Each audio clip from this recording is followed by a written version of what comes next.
inflammation? Inflation po. Inflation. Inflation po. Okay. Kala ko kung ano inflammation. Natanong ko sana, alin yung namamaga? Wala namang ibang pagsabay sa inflation kundi aayusin mo buhay mo eh. 'Di ba? Yung 3 pillars ng Project 1M, tatalinuhan mo ng gusto, tatrabahuin mo ng gusto, pag-iipunin mo ng gusto hanggang sa marating mo eksakto yung buhay na gusto mo. Ano pa ba naman gusto mo? Eh yan tungkol sa inflation na pagtataas ng bilihin, lagi naman nagtataas ang bilihin, kailan ba naman nagmura? 'Di ba? Kailan ba naman nagmura bilihin? Eh mula pagkabata natin, nirereklamo na ng mga magulang natin yan, mataas ang bilihin eh. 'Di ba? O, so ngayon, anong gagawin mo? Eh di damihan mo kinikita mo. Gandahan mo buhay mo, lupitan mo ng husto, tindihan mo ng husto hanggang sa makarating ka doon sa eksaktong buhay na hinahabol mo. Madali. Pero po problemahin pa yung putang inang inflation yan. Hindi naman natin lahat naiintindihan kung ano yan. Basta ang alam lang natin tungkol dyan, napaka-basic, tumataas ang presyo ng bilihin. O eh, kailan ba naman nagmura ang presyo ng bilihin? Kailan ba naman nagmura ang presyo ng bilihin? Ang sikreto dyan, naayusin mo ang sarili mo. O, tingnan mo, pansinin mo ha. Eto, pinakamagandang halimbawa. Ang assignment dito, kailangan lagi kayong may tagtatatlong tanong. Isang piraso lang ang gumawa. Tingnan mo, wala nang iba. Diba? So, ano kaya na ibig sabihin? Mismong assignment mo na napaka-basic, di mo pa ginawa.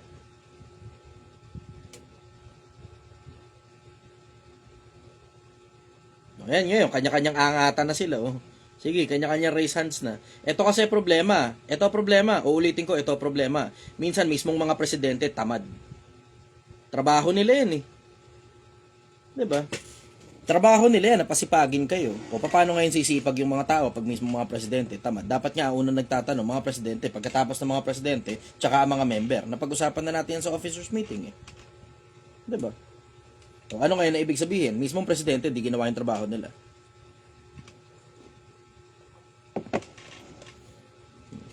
Gano'n kasimple. Okay, so, next tayo. Follow up, baka meron pa. Okay na po ako, sir. Thank you po. Sige. Renzi, Bulacan, go.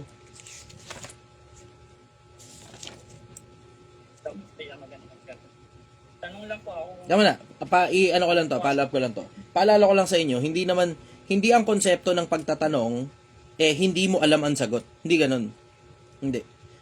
Dalawa yan. Diba? So, pwede mo sabihin tatlo. Pwedeng hindi mo alam yung sagot, pwede rin namang gusto mo lang makarinig ng ibang point of view, o pwede rin namang hinahasa mo ang isip mo sa paraang patanong. Dahil napakadaling magbulalas ng kung ano-ano. Kay katalinuhan yan o katangahan yan madali. Pero mas mahirap magtanong kaysa magbulalas ng kahit na anong laman ng kokote mo. Mahirap magtanong. Kung hindi nyo napapansin, tinan mo, iilang piraso lang tatanong. Bakit? Kasi iilang piraso lang gumagamit na utak nila. Yan din ang dahilan kung bakit hindi tayo halos makatutol-tutol sa gobyerno natin. Bakit? Kasi halos walang nagtatanong. Walang sapat na puwersang nagtatanong eh. Nasaan ang pera ng taong bayan? Nasaan ang perang galing sa flood control? Nasaan si Saldico? Ano na nangyari? Bakit walang balita tungkol dun sa mga dapat na kinakasuhan ng mga politiko? Anong balita? Bakit wala? Walang sapat na nagtatanong. Ano ngayon na nangyayari? Ang nangyayari, tayong mga Pilipino, binobobo ng mga politiko. Hindi ba halatang binobobo tayo? Hindi nila binubuksan yung anong tawag dito? Linya ng gobyerno para makapagtanong tayo kung ano na ba nangyayari dyan sa mga kaputang inang nangyayari dyan sa ibabaw. 'Di ba? Walang balita ron sa pondo ng flood control. Tapos makikita mo kung ano na lang yung pinagbabalita ng mga bagay na bagong balita na, tapos nakakalimutan na kung nasa si Saldico. Asa si Saldico? Ilitaw niyo yung tropa ko. Nasa na yung tropa ko? Ilitaw niyo yan. Meron kasi kung in case may, just for context. Meron akong iPhone. Diba? Tapos sa iPhone na yun, meron dong panggawa ng sticker. Hindi ko alam kung paano lumitaw dun sa panggawa ng sticker yung mukha ni Saldico. Tapos minsan may mga pagkakataon, pag natutuwa ako, sinasad ko yung sticker ng mukha ni Saldico, nakasimangot. Hindi ko rin alam paano lumitaw yun dun eh. Hindi naman ako gumawa nun eh. Basta may lumitaw dun sa listahan ng mga sticker, mukha ni Saldico nakasimangot. Anyway, sige, go Renzi. Tanong ko lang po yun. Paano po mabuksan ng isip ng isang tao para po makapasok sa... Para masabi mo po yung mga gusto mo rin pong sabihin na nasa isip mo. Kailangan mong magtanong. Para mabuksan ang isip mo, kailangan mo magtanong. At sa umpisa, mga bobong tanong muna yan. Kasi gano'n naman lagi eh. Tingnan mo, pansinin mo, noong mga panahong bata pa tayo, tanong tayo ng tanong. Ang problema habang tumatanda tayo, hindi na tayo nagiging mapagtanong. Hindi na tayo nagiging mausisa. Ano nangyayari? Umaasa na lang tayo. Tapos nagdudunong-dunungan na alam natin lahat ng bagay. Tingnan mo, pag binalik mo yung panahon na nagtatanong tayo na parang katulad ng mga bata, tingnan mo, pansinin mo, lalo tayong tatalino. Tapos mabubuksan yung isip mo dun sa daming iba't ibang mga bagay na merong ideology ang mundo. Bawa, tingnan mo, sipin mo lang yung konsepto na to, di ba? So sino sa inyo yung gustong yumaman? Taas ang kamay. O, tingnan mo, pag gustong yumaman, nagtataas ang kamay. Pero pag nagtatanong, walang may gusto. O, tamo? Yan eksakto problema. Pwede mo namang itanong eksakto eh. Ano ba ginagawa mo? Tapos, paano ba kaya yaman dyan sa bagay na ginagawa mo na yan? Diba? Minsan, ang kailangan mo lang, point of view lang ng ibang tao eh. Minsan, alam mo naman ako ano gagawin. Kailangan mo lang marinig galing sa bibig ng ibang tao para magsimula ka ng kumilos. Diretsahan lang. Diba? Tinan mo, pag tinanong, sinong gusto yumaman? Lahat kayo nagtaasan ng kamay. Pero sinong gustong magtanong, ilang piraso? Ba't nagkaganon? Kasi nga, nagdudunong-dunungan na lang tayo. Pero tingnan mo, hindi mo alam kung gaano karaming pinto ng karunungan na mabubuksan sa'yo kapag mapagtanong ka. Pag mapagtanong ka. Pero, kapag nag-a-assume ka na lang at nagkukunyaring alam mo lahat ng bagay, ang sabi ni Solomon, lalong may pag-asa pa sa isang mangmang kaysa sa isang taong pantas sa kanyang sarili. Mas may pag-asa pa sa bobo, mas may pag-asa pa sa tanga kaysa sa taong dunung-dunungan na pakaramdam niya alam niya lahat ng bagay. Kaya hindi na yung papansin, tinan mo, hindi nyo napapansin. Minsan every now and then, doon sa loob ng GC natin, ako mismo nagtatanong. Kahit kalokohan tanong lang, tinan mo, ako nagtatanong din ako. Hindi nyo napansin yun. Ako na to ha, na pwede naman ako mag-chat GPT, na pwede naman kunin ko sa mga libro yung mga sagot, pero tinan mo, paminsan-minsan nagtatanong pa rin ako sa inyo. Bakit? Kasi baka may insight kayo na hindi ko alam. Baka may maidagdag kayong idea dun sa bagay na alam ko naman na. Kahit alam mo na, minsan makakakita ka pa ng ibang idea ng ibang tao na hindi mo napansin yung angulo na yun. Tapos yung angulo na yun, mapapakinabangan mo pala sa iba-ibang bagay. Hindi lang dun sa isang pirasong bagay na itinanong mo. Ngayon, lalawak ngayon ng utak mo pag mapagtanong ka. Pero pag asumero kang alam mo na lahat ng bagay, if you're not growing, you're dying. Always think that you're green, because the sooner that you think that you're already ripe, then the next process is to rot. Lagi mong iisiping bubot ka pa, hilaw ka pa. Kasi pag inisip mong hinog ka na, ang kasunod nun, kabulukan. At maraming tao, iniisip nila, hinog na sila. Follow-up question, brother. Pag kami naman po kuya, di ba halimbawa po, may kausap kang tao na mataas, tapos po, gusto mo pong pag-usap sa kanya kung sino ka umalaw sa bahay nyo nang hindi po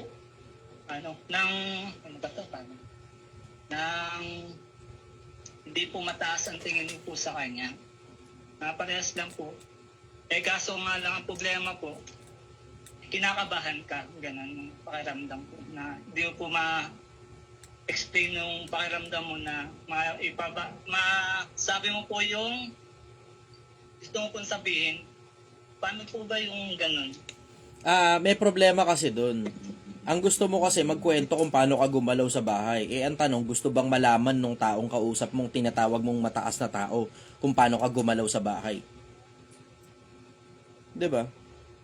Kailangan may value ka na maibibigay dun sa kabilang panig. Doon sa tinatawag mo, ang tawag mo mataas na tao.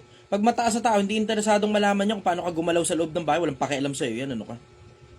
Alam mo, diretso, ang pinakamagandang paraan para i-approach yung tinatawag mo, ikaw ang may sabi nun mataas na tao, sabi mo, ang pinakamagandang approach, magtanong ka. Lalo na dun sa bagay na expertise ng tao na yun dahil gustong-gusto ng mga importanteng tao na tinatanong sila. Pero walang importanteng tao na may gusto na kinikwentuhan sila ng kung paano ka gumalaw sa loob ng bahay, lalo kung di ko naman niya kilala.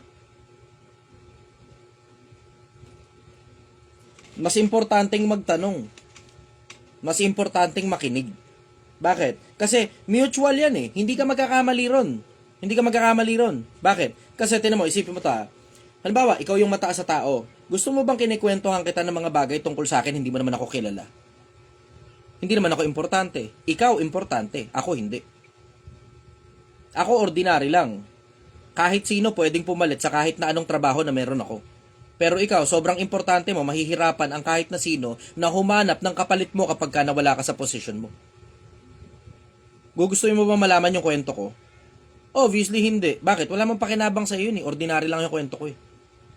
Ito may pakinabang sa'yo. Pag tinanong kita, ng bagay na may kinalaman dun sa kung saan kang bagay magaling. Bakit? Kasi ang gusto ng tao, kapag magaling na siya sa isang bagay, gusto niya nagtuturo. Yun ang gusto ng mga importanteng tao. Yung mga magagaling. Ang gusto nila nagtuturo sa susunod na lahi. Yan naman, nakita nyo si Flash Ilorde, diba? So, sa mga nahirapan ako sabihin sa mga may edad na. Takinang yan. Kasi madadamay ako eh. Kilala nyo si Flash Ilorde? Sino rito nakakakilala kay Flash Ilorde? Taas nga kamay. Boss, siya ba yun si Boy Bata? Hindi. Hindi. Si Flash Ilorde, boksingero yun. Boxer. Oh. Si Flash Ilorde, boxer. Ayan, oh. Yeah, at least hindi ako nag-iisa. Tangina ng mga iba rito, nagpapanggap kayong batang-bata, oh. Tangina niya, ah. Boksingero yun, si Flash Ilorde. Tinan mo, pansinin mo. So, de boksingero siya. Paglipas ng panahon, nagtayo siya ng sarili niyang gym, ang tawag Ilorde Gym. Tinan mo, si Pacquiao eventually, kung wala pang Pacquiao Gym, magkakaroon ng Pacquiao Gym yan, imposibleng hindi. Bakit? Kasi yung mga importanteng tao gusto na nilang ipinapasa yung karunungan nila sa ibang tao. Gusto na nilang nakikitang yung ibang tao naman na nagiging magaling dun sa kung saan mang larangan na minsang panahong sobrang galing nila. Gustong-gusto nila yun. Gustong-gusto ng mga importanteng tao na nagtuturo at nagpapasa na ng karunungan sa ibang tao. Yun, walang tatalo ron. Kung hindi ka rin lang naman importante at may nakaharap kang importanteng tao at gusto mong makipag-usap dito sa importanteng tao na to, magtanong ka. Ikaw makakakuha ng information, siya naman makakakuha ng entertainment dahil na-entertain ng isang importanteng tao sa pagbabahagi ng karunungan sa ibang taong gustong umalam dahil napakakonti lang ng taong gustong matuto. Napakakonti. Ngayon, tinan mo, ang gusto mo mangyari, magkwento ng tungkol sa paano ka gumalaw sa loob ng bahay. Wala may pakialam dyan. Wala may pakialam dyan. Pero pag nagtanong ka sa isang importanteng tao, he gets entertainment, you get wisdom. Win-win situation, parehas kayong dalawa na kinabang. Dun sa gusto mong mangyari, gusto mo lang kumonekta sa kanya, pero siya ano na pala niya. You have to give value to the other person. Yun ang huwag nyo kakalimutan, hindi pwedeng buraot ka. Ang gusto mo mangyari, kunin yung atensyon ng tao. Pag nakuha mo atensyon ng tao, anong ina na pala niya sa pagbibigay niya sa'yo ng atensyon niya? Mismong atensyon lang ng isang importanteng tao, privilege na sa'yo. Kaya mo nga gustong kunin kasi alam mo, pribilehiyo yun. Attention lang ng importanteng tao, privilege na sa'yo. So, ibig sabihin, pag binigyan ka ng atensyon ng isang importanteng tao, ikaw ang nakinabang.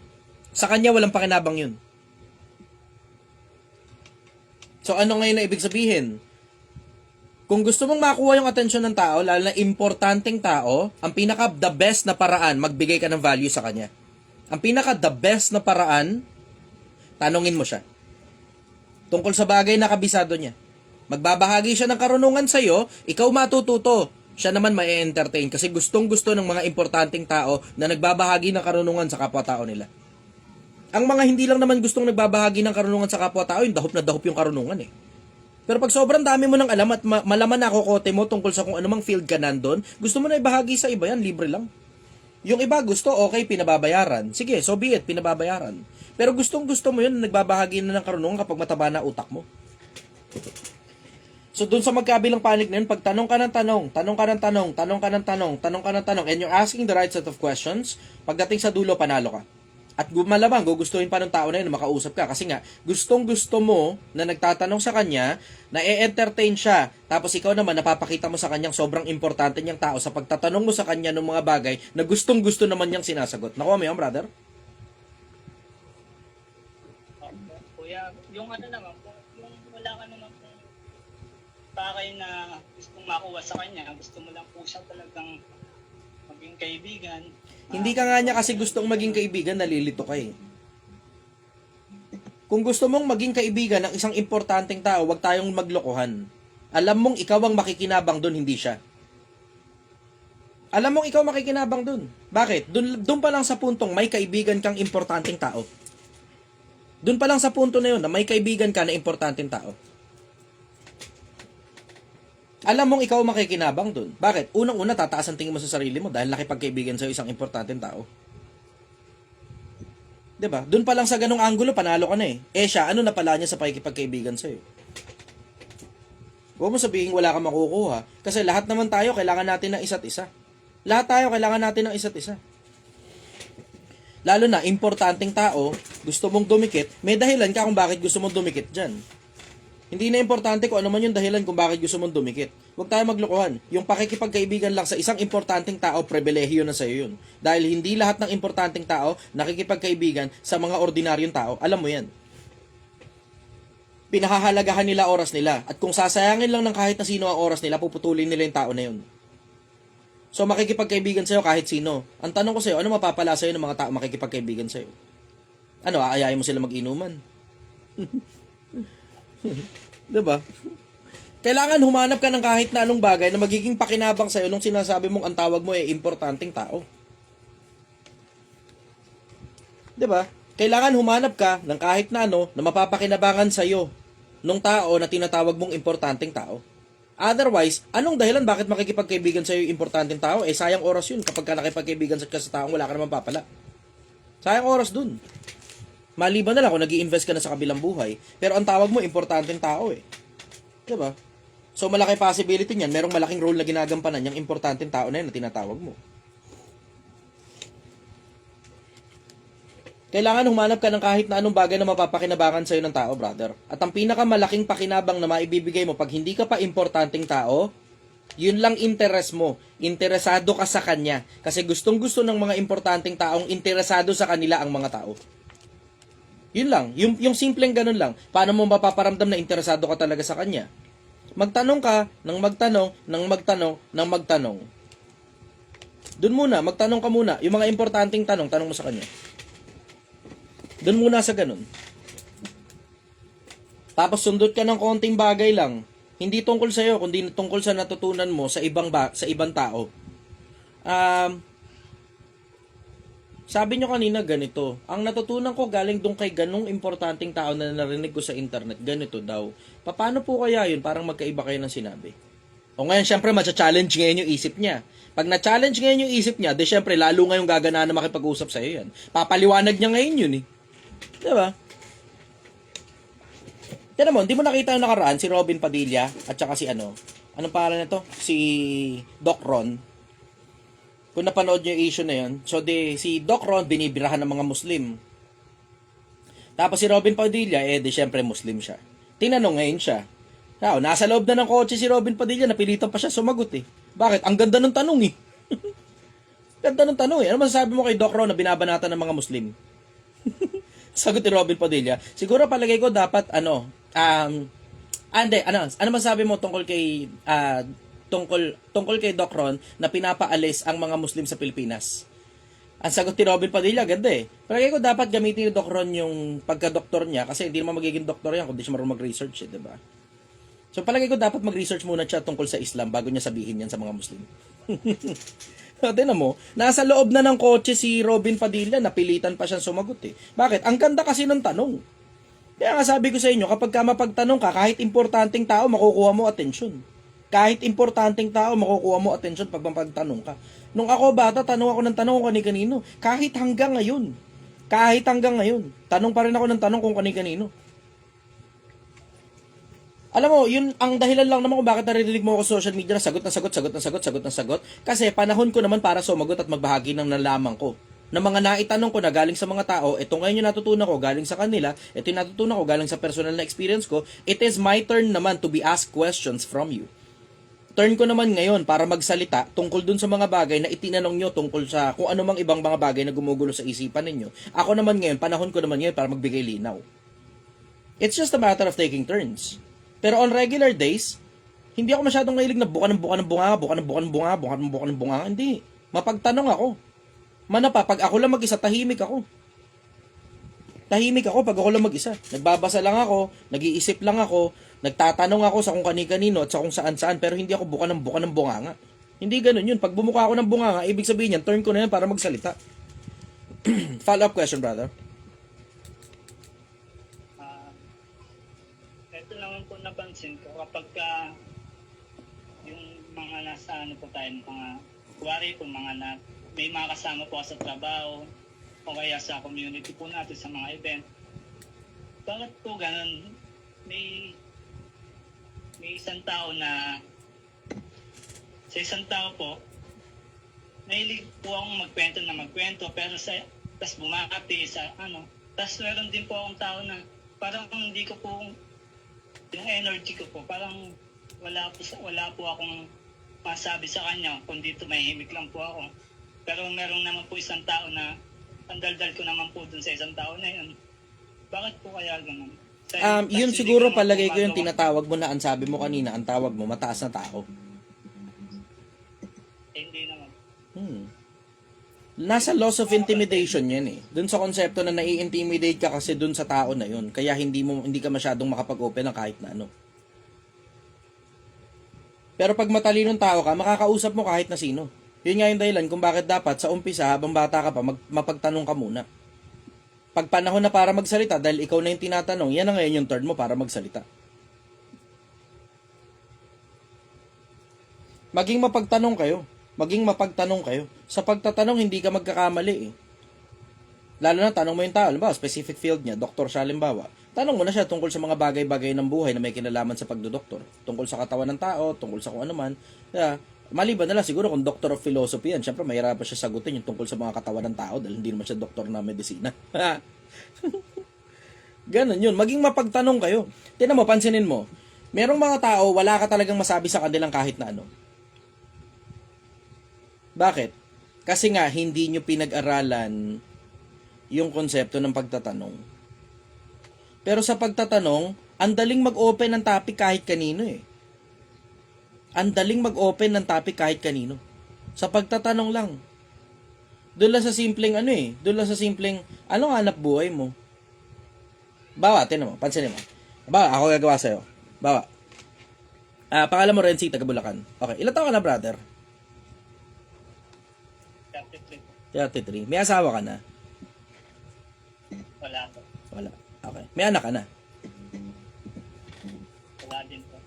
Wala. Ba't wala ka pang anak? 33. Hindi ko po kasi pinanalo pa eh. Hindi mo pa gusto? Yun naman po yung buhay. Ang galing ha, in fairness ha. Gusto ko. Alam mo, bihira yung... Lang po. Sige, tuloy. Yung nga lang po kasi inisip ko rin po yung kakainat ng magiging pamilya. Ang sakali, pasok po sa pamilya. Ang galing mo ron ha. So, ibig sabihin, pinag-iisipan mo muna kung anong kahihinat na ng pamilya bago ka pa mag-anak, tama? Sa akin pa lang po kasi parang kapos pa yung tapos sa girlfriend nga lang po parang okay, nakapos pa pagka may gusto akong ano. Galing ha. May girlfriend ka ngayon?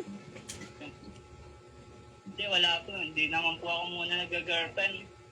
Galing ano. So, pinaghahandaan mo talaga yung buhay na pag-aasawa bago ka mag-girlfriend, ano? Nakakatuwa ka naman. Ano ba yung ideal na pamilya mo? Kung makakita ka ng pamilya, ano palagay mo yung pamilya para sa'yo?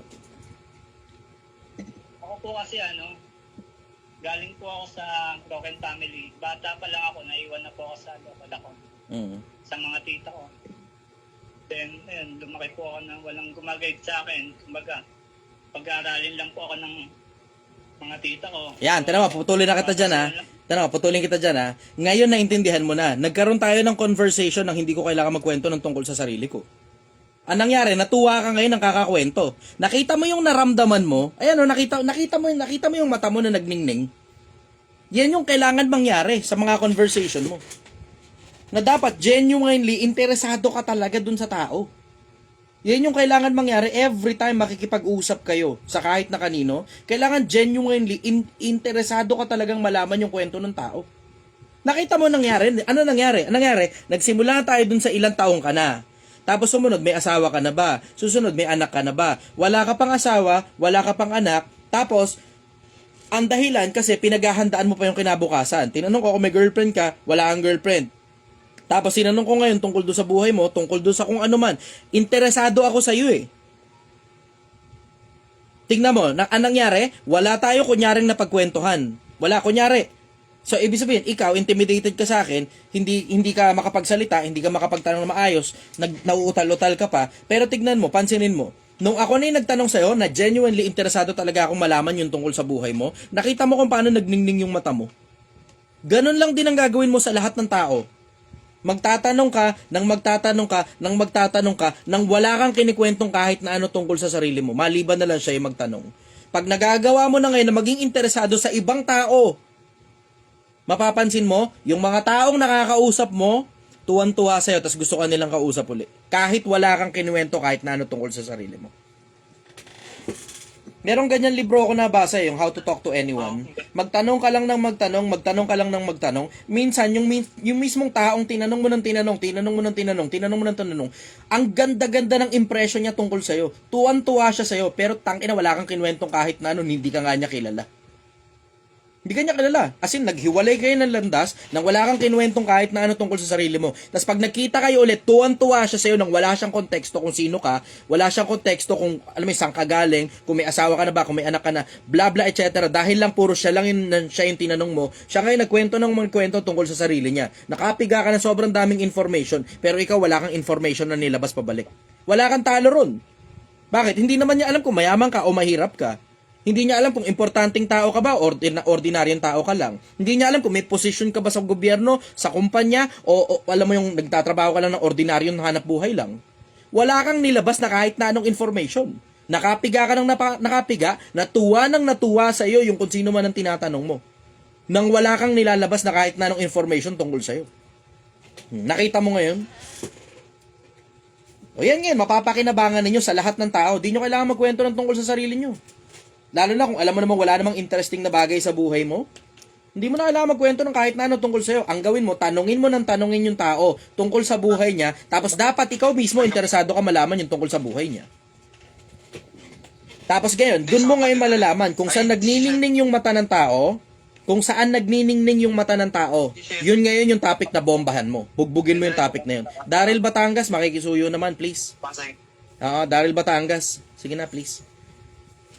Mga presidents, mga officers, makikisuyo naman. Pag nakita ninyong may nagagagano na naman, na hindi na naman nakamute, baka pwede ipakimute nyo naman since, ewan ko kung nabigyan kayo ng access para makapag-mute ng tao. Pero, yun. Kuha brother. Sobra nang kakamute, pati yung kausap ko nakamute na rin.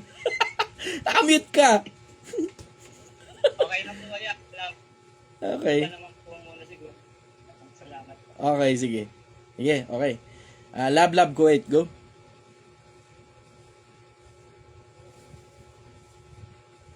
May nagtanong dito, maganda yung tanong. Nikes Belio, sabi niya, may libro po bang ganyan kung paano makipag-usap sa tao? Meron po, How to Talk to Anyone. Actually, sobrang daming ganyang klase ng libro. How to Talk to Anyone, meron. Tapos, How to Win Friends and Influence People. Tapos, marami po yan. Maraming ganyang klase ng libro kung paano magsimula ng conversation sa mga tao. How to Win in Every Argument, pwede rin. Tapos, eto rin isa, meron ding Principles by Ray Dalio, although hindi masyadong lapat yun. Tapos, B 2.0, Collins Bill Lazier. Tapos, Art of Seduction. Ito, Art of Seduction, meron ako rito. Robert Greene. Sobrang daming iba-ibang klase ng libro tungkol dyan. Kung paano makipag-usap sa mga tao. Sobrang daming iba't ibang klaseng libro tungkol dyan. Ganda ng tanong na yun, ha? Sana makapagtanong din po sa inyo. Type nyo lang dito. Minsan pagka medyo maganda yung tanong, nababasa ko rin eh.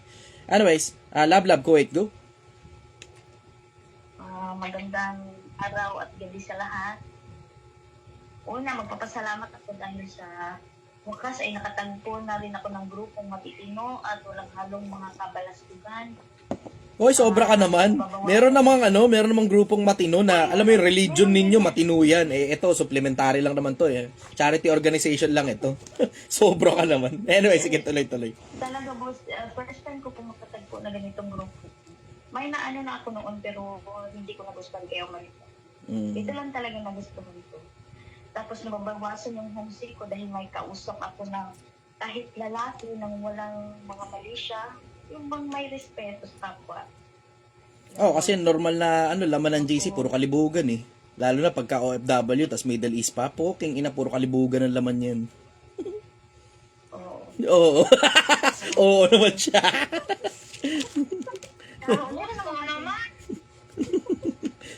Oo, nakita ko yun eh.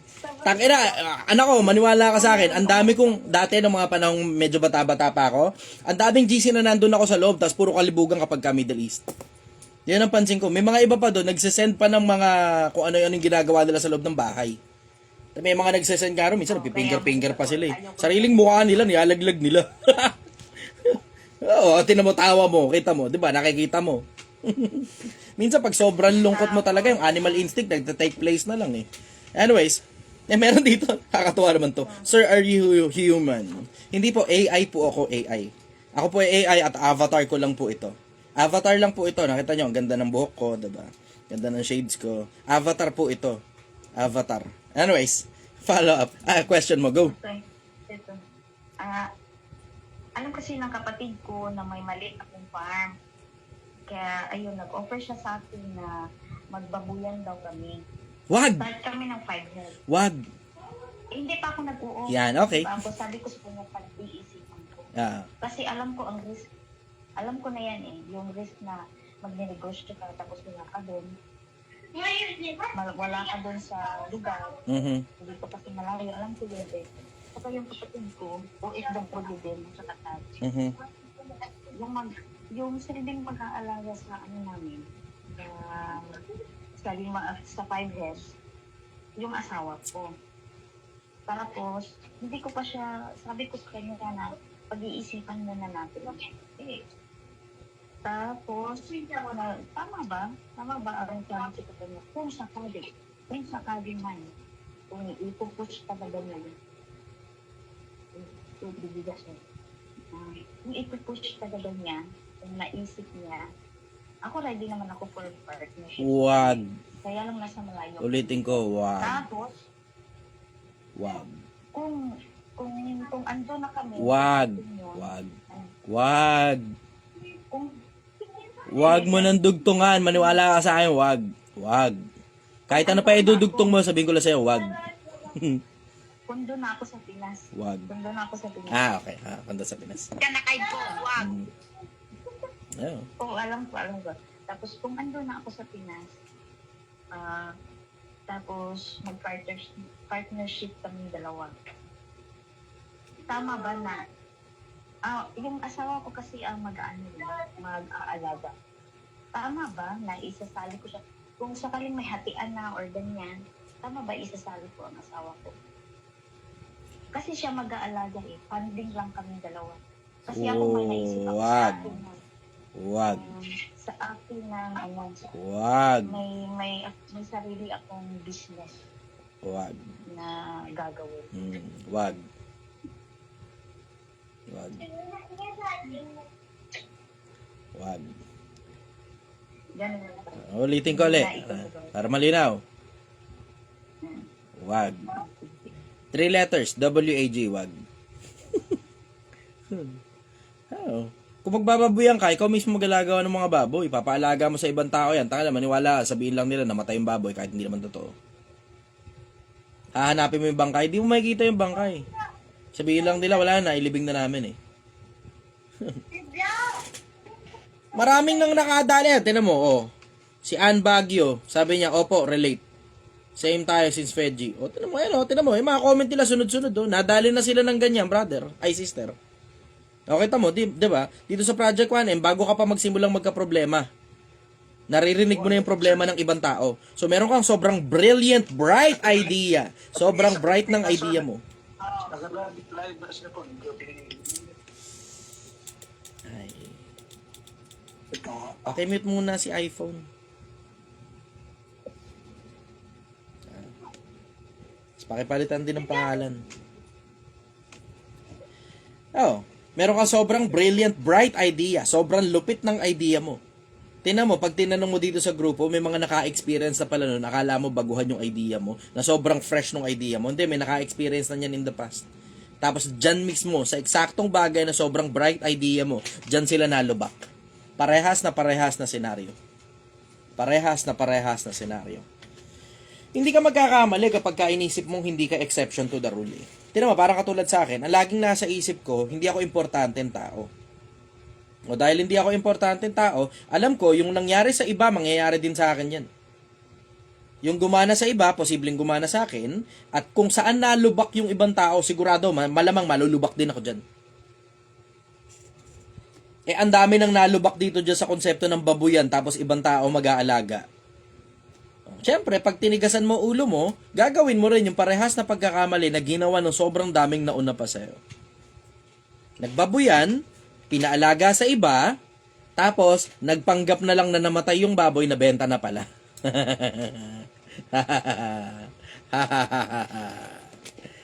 Oo. Wag kasi kayo palo, diretso. Ito, tip ko sa inyo, sobrang laking tip nito. This will save you time, money, energy, life.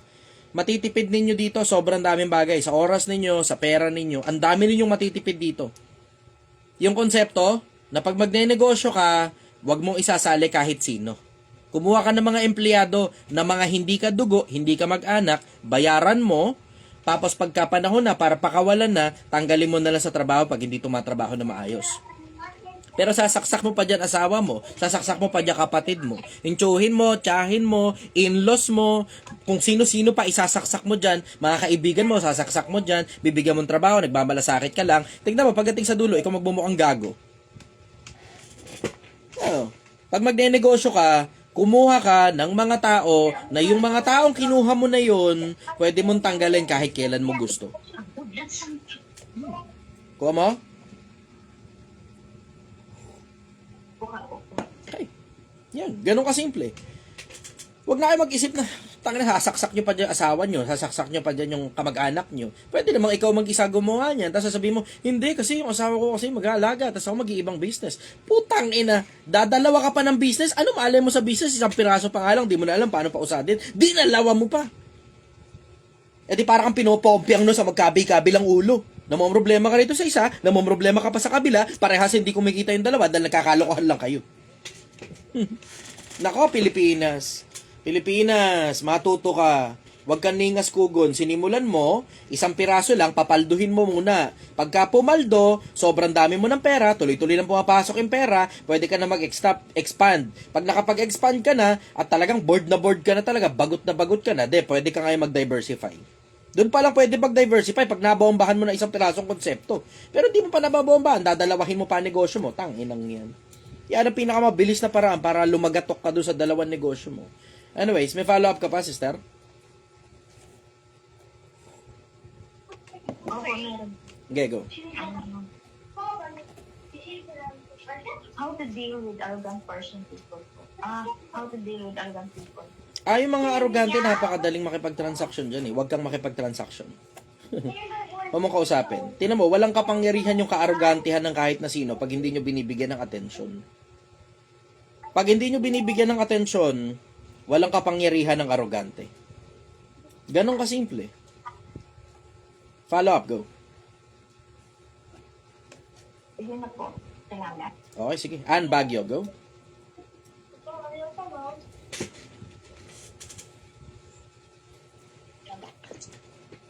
Good evening po. Hello.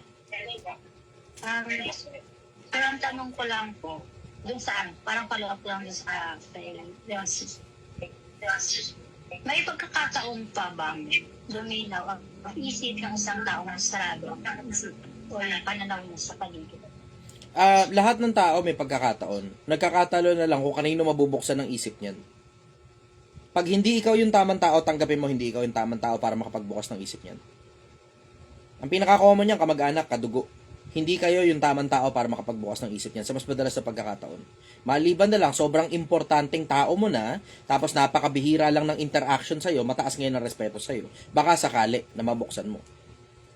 Pero hindi ka pa importanteng tao, tapos pipilitin mong buksan ng isip ng isa pang hindi importanteng tao, edi parehas lang kayo nagkasara doon ng isip, baka magsuntukan pa kayo. Follow up, go. Bakit ba may mga tao may kitid ang utak? Kahit nagaan mo paliwanagan, hindi rin tinatanggap ang paliwanagan. Kasi lahat naman tayo mula pagkabata makitid ang utak. May mga tao hindi na talaga nag-mature kaya nanatili na lang sa kakitiran ng utak nila mula pagkabata. Yan ang isa sa mga primary reasons kung bakit may mga tao nananatili na lang na bobo at nananatili na lang na tanga at nananatiling makitid ang utak. Bakit? Kasi mula pagkabata di na nag-mature ang isip eh. Hindi pa ba kayo nakachamba nung mga mula pagkabata hanggang ngayon? Ganun pa din yung kung paano siya mag-isip. Alam mo, maturity comes along. Lalo na kapag mga tamang tao yung sinasamahan mo, lalawak talaga isip mo. Tingnan mo, itong nasa loob ng grupo natin sa Project 1M, unti-unti nagsisilawak na isip ng mga tao rito eh. Ngayon, unti-unti, mga OFW dito, naiintindihan na nila na hindi automatic na pagkadugo mo, kapamilya na kagad. So ngayon, natatanggal na nila sa mga sistema nila, yung kapatid nila, na tangina, mas magaling pang gumawa ng bata kaysa gumawa ng pera. Yeah, natatanggal na nila sa sistema nila. Tapos kumita ng maraming pera, tapos ipunin yung kinita ninyo. Kasi hindi naman automatic na marami kang pera, eh, marami na rin naiipon eh. Di ba? At hindi naman automatic na konti ang pera mo, eh, hindi ka na makakaipon. Unti-unti, tumatalino na mga tao rito. Unti-unti, natututunan ng mga tao na wag mo isasama ang mga kamag-anak mo sa negosyo. Unti-unti, natututunan na nila na yung mga linta dapat kinakalos mo sa buhay mo. Kahit nanay mo pa yan, tatay mo pa yan, hindi pwedeng mayat-maya nakikipag-usap ka sa mga taong alam mo namang hingi ng pera. Unti-unti, nababawasan na yung mga tatanga-tangang tao rito na order sa Shopee, deliver sa bahay nila, tapos doon na rin nauubos yung pera nila. Unti-unti, yung mga bisyosong tao rito na yung perang pang-inom, pinambibili na ng gatas ng bata. Yeah, unti-unti, natututo na tayo na kapag wala ka pang kapasidad na kumita ng pera, hindi ka pa dapat muna mag-anak. Unti-unti, natututo na rin tayo rito na yung mga matataas ang body count, hindi dapat inaasawa yan. Unti-unti, natututo na rin tayo rito na yung mga bobo-bobo, tatanga-tangang klase ng lalaki na hindi marunong gumawa ng pera, hindi ka dapat nagpapakantot dyan. Unti-unti, natututo na yung mga tao rito sa loob. Ngayon, tatanong mo, paano mabubuksan ang isip ng tao? Pasok mo rito sa loob ng Project 1M. Tingnan mo, mabubuksan ang isip ng tao. Pero minsan, kailangan mong i-consider, ikaw ba yung tamang tao para makapagbukas ng isip ng tao na yan na tinatanong mo kung bakit may mga tao na makitid ang isip. Yung kakitiran ng isip, nagsisimula yan mula pagkabata. May mga tao talagang hindi na talaga nag-mature mula pagkabata. Hindi na natuto ng kalawakan ng isip. Nagsisimula yan mula pagkabata, hindi na nag-mature yung isip nila. Tingnan mo, pakita ko sa inyo. Dito sa mga nanonood dito, sa mga nandito sa Facebook at saka nasa YouTube. Nakachamba na ba kayo? Sino sa inyo yung may kakilala kaano-ano nyo? Yung mga tao na may tinuturo ka, hindi ma-pick up ng utak nila kasi pakiramdam nila tama sila, mali ka.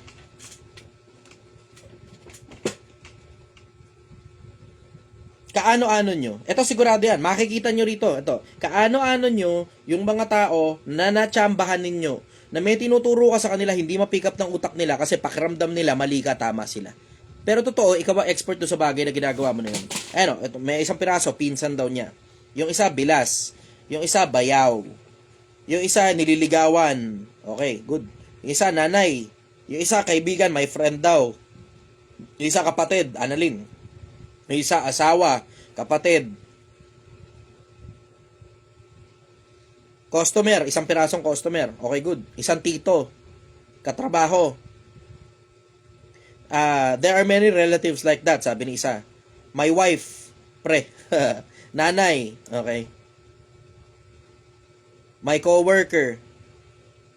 Etong isa, oh, medyo mabigat-bigat, anak niya. Asawa niya, love. Tamo? Kapatid. Oh, tamo? Ito isa, kaibigan. Yung isa, pinsan.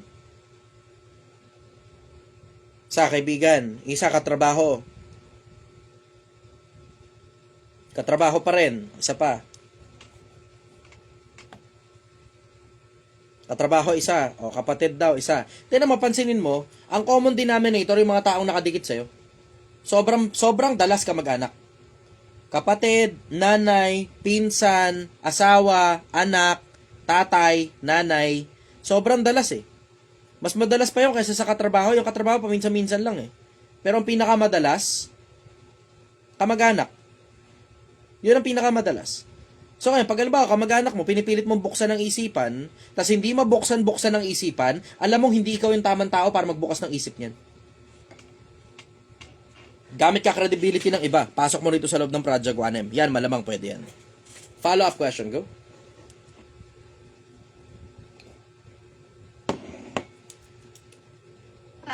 Boss, bakit kaya may mga taong bago sila maniwala sa'yo, kailangan mo na nilang sumangguni sa ibang tao? Ibig sabihin, no, wala kang sapat na credibility sa isip nila. Ibig sabihin, no, wala kang sapat na credibility. Ang hirap niyan, ito yung neutral state, nasa negative connotation ka pa. So kahit ano sabihin mo, hindi talaga nila paniniwala. Pagtatanong mo na nila kung kani-kanino yan. Pagka ganun, iwas ka na sa mga ganun tao. Bakit? Wala ka namang pakinabang na kumbinsihin yung mga tao na yun ng kahit na ano eh. Kasi kung empleyado mo yan, pwede man tanggalin mo na lang agad yan eh. Taka na, ikaw yung may-ari ng negosyo, tapos magtatanong pa kung kani-kanino kung tama ba yung sinasabi mo bilang employer nila, putang inang yan. Pagka ganun, tanggalin mo na lang agad yung empleyado na yan. Bibigay ka ng instruction, tapos tatanong pa kung kanino. Diba? Ikaw yun, nagbigay ng instruction, alam mo, tama, ginagawa mo tungkol sa sarili mong negosyo, dahil sarili mong negosyo yan eh. Pag gumagawa ka ng katarantaduhan, alam mo namang hindi mo dapat gawin yan eh. Diba? Pero pagkakapamilya mo, magtatanong pa kung kani-kanino, hindi, layo ka na lang dyan. Bakit ba kasi pinipilit yung maniwala sa inyo yung mga taong ayaw maniwala sa inyo? Ang tanong ko sa inyo, ba't kasi pinipilit yung maniwala sa inyo yung mga taong ayaw maniwala sa inyo? Ano ba napapalaan nyo sa mga tao na yan? Diba? Mababa ang tingin sa inyo yan eh. So alam mo na, hindi mo dapat pinagkakausap yan. Bakit? Kasi bababa self-esteem mo dyan eh. Bababa kumpiyansa mo sa sarili mo pagkausap mo yung mga tao na yan eh. So diretso, walang puwang yung mga yan, wala dapat puwang yung mga tao na yan sa oras ninyo sa maghapon. Paminsan-minsan lang. Tama, para katulad nito, itong mga ganitong klase ng tao, to basura ng lipunan nito eh. Alex Coya, bulol ka, tulog ka na, ha ha ha, tapos ang dami niyang laughing emoticon. Itong mga ganitong klase ng tao, yung mga basura yan eh. Kung didikit ito sa akin sa tunay na buhay, hindi ko kakaya makadikit ito sa akin.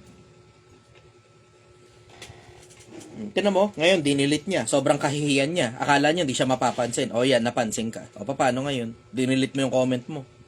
O, 'di ba? Nakita mo ngayon katarantaduhan mo, di nakakahiya, 'di ba? Eventually, mapapansin ng mga tao na yan na hindi sila importanteng tao kapag hindi kayo masyado nagbibigay ng oras sa kanila. Ang sikreto kasi, huwag niyong bigyan ng oras yung mga ganyang klaseng tao dahil kadalasan, diretso sa madalas sa pagkakataon, basura yan eh. Basura. Tignan mo, kata mo, bumira na naman si Alex, ang pangit mo, ha ha ha. Bakit? Ikaw ba? Pogi ka ba, Alex? Pogi ka ba? Tingnan nga natin pagmumukha mo. Putang inang pagmumukha yan, oh. Tang inang pagmumukha yan. Puta Brad, mukha kang ginuya ng aso, tas dinura ka sa sahig ah. Makapanlahit ka, tang nakala mo, pogi mo ah. Kadiri ang puta.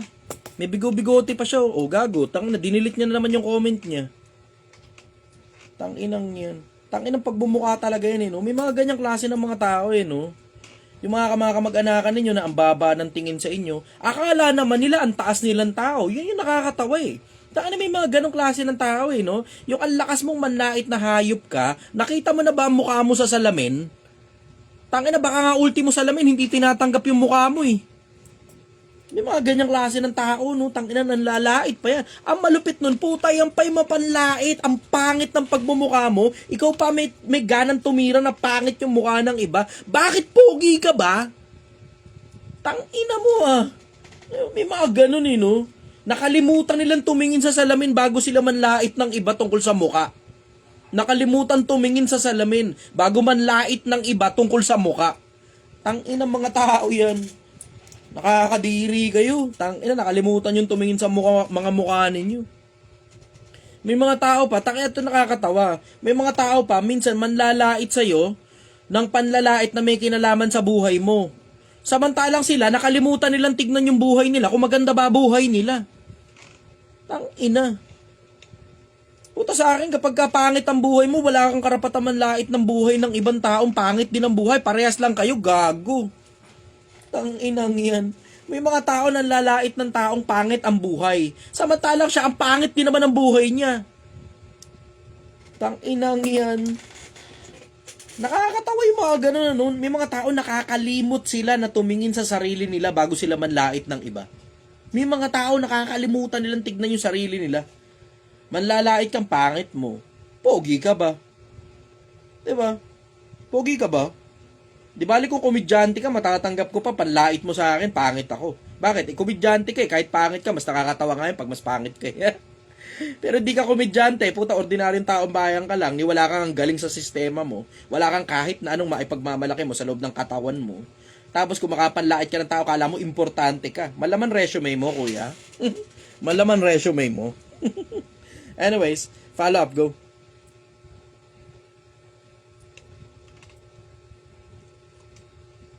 Tama po ba pag meron kang gusto sabihin sa isang tao na ayaw mo na sa akin, o ipaparinig na okay lang sa akin na magtapon ng tao na hindi ko naman kailangan pakinabangan at ayaw naman makinig. Alam mo namang ayaw makinig, bakit kailangan mo pang magsalita ng kahit na ano sa kanya? Mag-move on ka na lang sa buhay mo. Ako naman ang dahilan kung bakit pinapansin ko yung mga katulad nito ng Selectable. Ito, basura din ang lipunan. Isa pang basura to eh. Present na naman siya. Sabi niya, here we go again with the same old bullshit. Ako, at least yung bullshit ko nakakatulong sa ibang tao. Ikaw yung bullshit mo nakakatulong ba kahit kanino? Ni sa sarili mo nga, wala ka napapala eh. Sigurado ako sa'yo, habang tinatype mo yan, inis na inis ka, di ka natutuwa. Diba? Yung mga ganyang klase ng tao, pinakikinabangan yan for entertainment purpose. For entertainment purpose. Yun ang pakinabang nila. Ngayon, ako, pinapansin ko, kasi ang lakas makapagpa-viral niyan eh. I'm giving entertainment to people. O, 'di ba? Ang sarap ng pakiramdam pag may dunudurog kang walang kwentang basurang klase ng lipunan. So, tatanong pa siya, what did I do? What did I do daw? Tangin yung comment mo, brad eh. 'Di ba? Basura ka eh. Ang sasabihin ko lang sa'yo, Selectable, eto ka. Pa-victim ka ngayon, 'di ba? Pa-inosente ka ngayon. Kunyari, wala kang kahit na anong nagawa. Gago. Tangina mo. Ulupong. Ito, sigurado ko sa'yo, pag ikaw nag-live, tapos ginanyang kita, sigurado ko sa'yo, di ka makakagulapay, Selectable. Pag ikaw ginanyan ko, pag ikaw nag-live, tinan mo, hindi ka makakagulapay. Anyways, follow up, go. Yung mga ganyan, di pinapansin yan. Mag-move on ka na lang sa buhay mo. Gusto mo pa kasi may patunayan eh. Ang problema kasi sa'yo, may gusto ka pang patunayan doon sa kung sino-sinong wala taong hindi naman interesado sa'yo eh. Mababa ang tingin sa'yo, di ba? Ang tanong, bakit may gusto ka pang patunayan sa kanila? Ba't hindi ka na lang mag-focus sa sarili mong buhay, tapos hayaan mo na lang sila mag-inggit sa mga resultang nakukuha mo paglipas ng panahon? Diba, tulad sa akin, sobrang kakapokus ko sa sarili ko, mayat maya, ayan, kaliwat kanan ngayon yung parangal ng kung sino-sino. May pakialam pa ba ako sa kung sino-sino yung nagsasalita ng di maganda tungkol sa akin, maliban na lang kung sisibating kong katulad nito ni Selectable? Diba? Hindi ako nagpo-focus sa ibang tao. Mas masarap yung buhay ko kaysa sa buhay mo, Selectable. Sigurado ko ron, Brad. Mas masarap ang buhay ko kaysa sa buhay mo. Hindi ako nagpo-focus sa kahit na kaninong ibang tao. Ang importante sa akin, yung buhay ng ibang tao maiayos ko.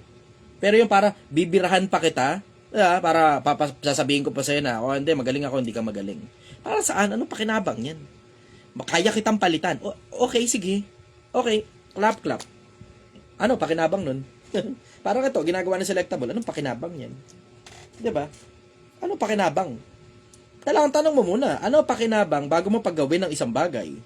Kung walang pakinabang sa'yo at pakakainin mo lang ang ego mo, sayang oras sa ganyan eh. Focus ka sa mismong ginagawa mo. Tapos dead man na dyan sa mga ganyan wala kakwenta-kwentang basurang tao, maliban na lang kung kailangan mo magpa-viral. Ayan, pwede kung gusto mo magpa-viral. Yun, tutukan mo ng camera sa mukha nila. Ako, wala akong pakialam sa nararamdaman ninyo, mga putang ina nyo. Ayan, tinan mo, viral ka. Pero totoo, binidyo mo. Ayun, yun ang masasabi ko sa'yo. Follow-up question, go. Okay na ako dun yun, boss. Okay, Jeff Bulacan, Ano go. ko lang siya na. Huwag na kasing pakialaman pa yung mga taong wala namang pakialam sa inyo. Pinipilit nyo pang matuto yung mga taong ayaw rin namang matuto galing sa inyo. Ang kulit nyo rin eh. Sa dami ng taong gustong matuto galing sa inyo, wag dyan, sayang oras mo dyan. Hindi na matututo yan. Jeff Bulacan, go.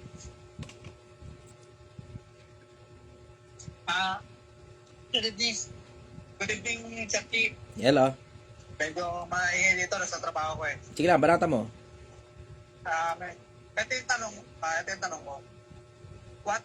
What's the difference between being right and being wise? Kapag ka wise ka, mas madalas na pagkakataon tama ka. Oh. Ano yung hierarchy yan, brother eh. Hierarchy yan.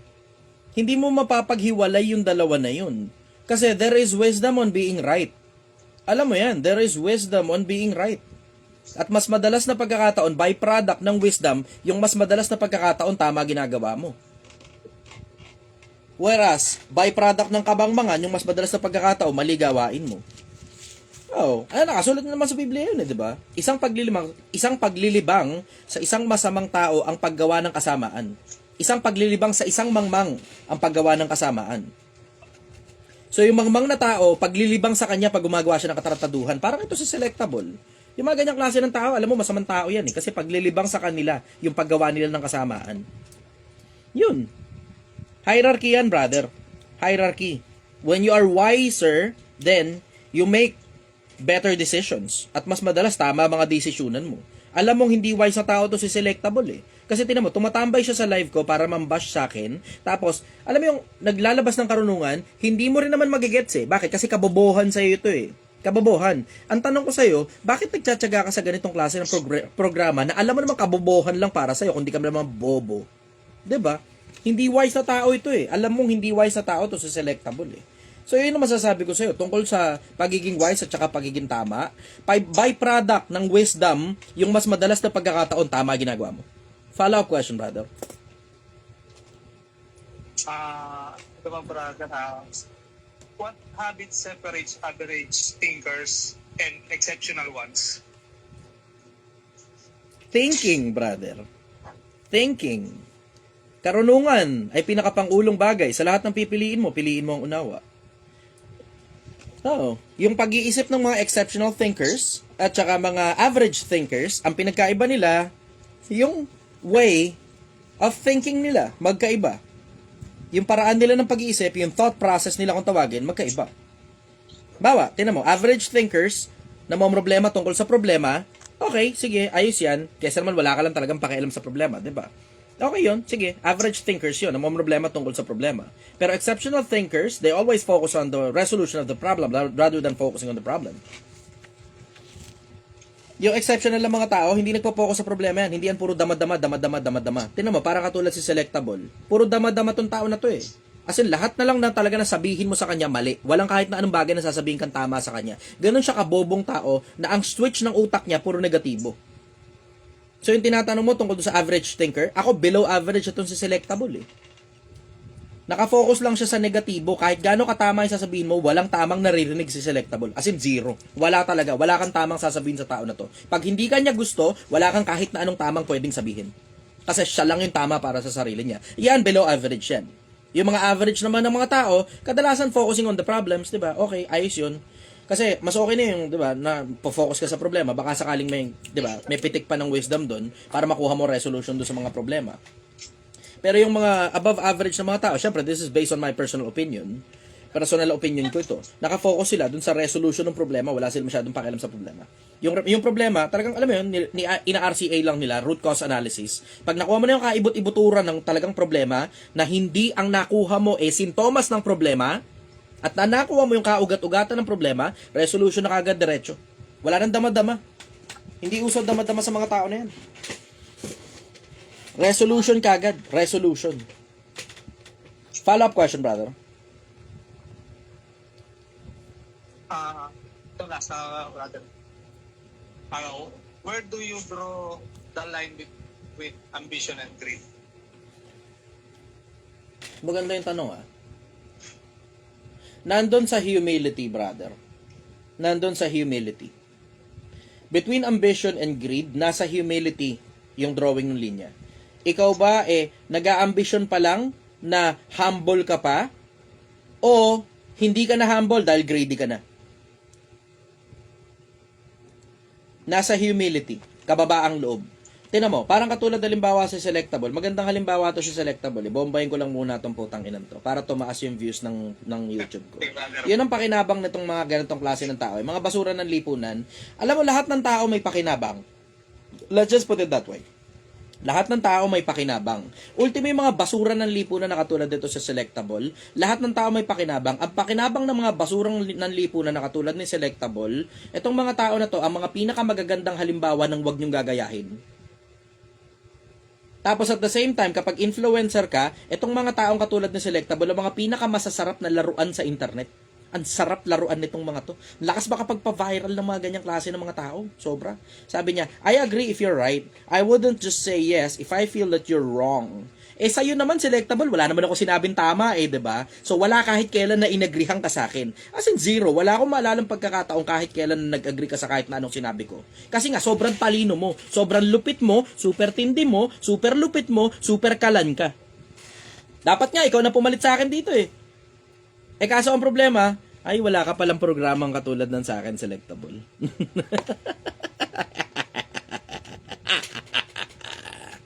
Anyways, follow-up question, brother. Okay na muna ako, brother. Magtrabaho muna ako. Okay, sige. Salamat. Okay, Sel, go.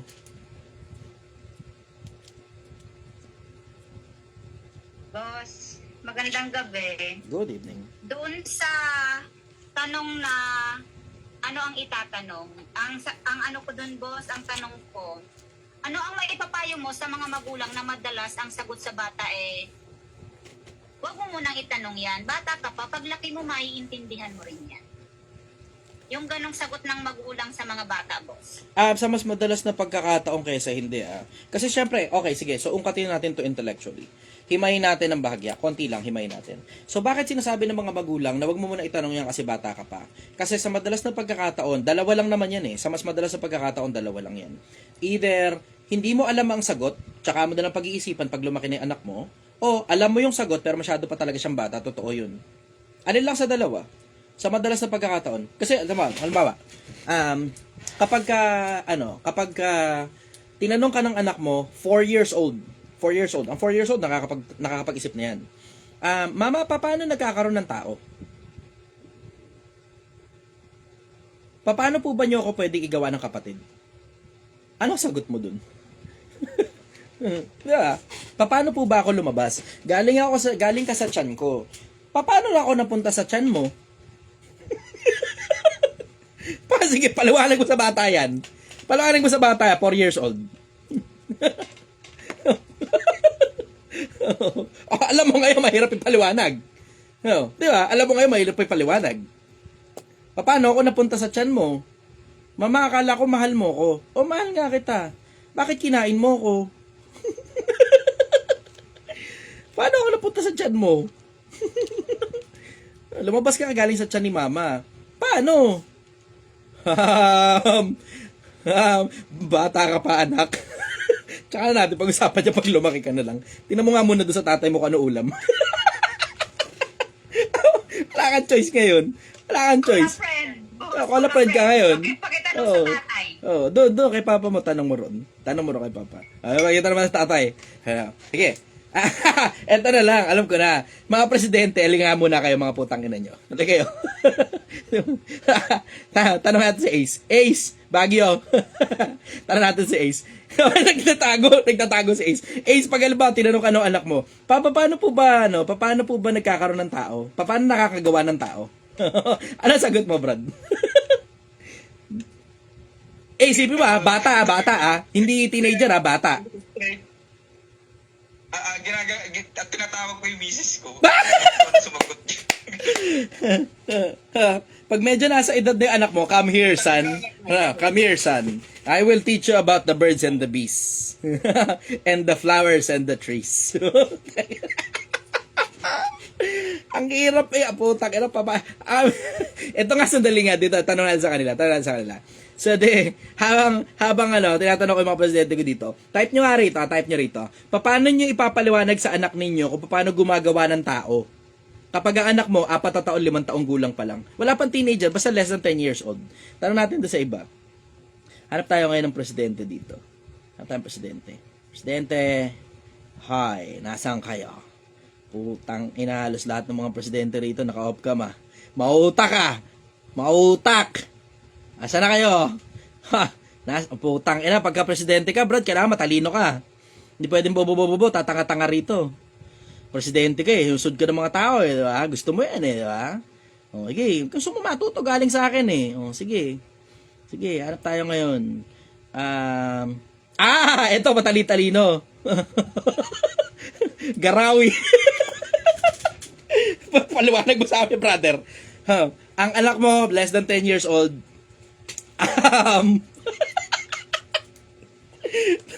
papaliwanag mo ngayon kung paano gumagawa ng bata.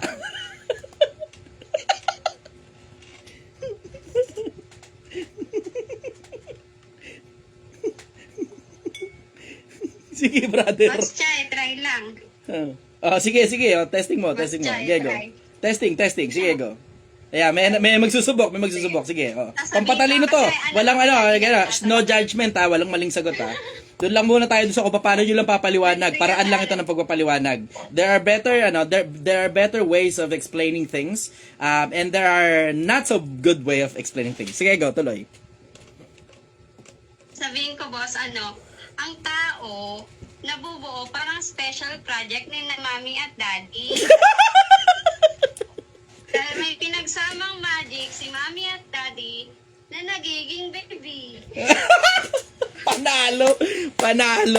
Okay, Parang gumawa sige. ng cake, May special project. ingredients si mami at may ingredients si daddy. Tapos kapag pinagsama at inalagaan sa oven, sabi ni mami, nagiging baby.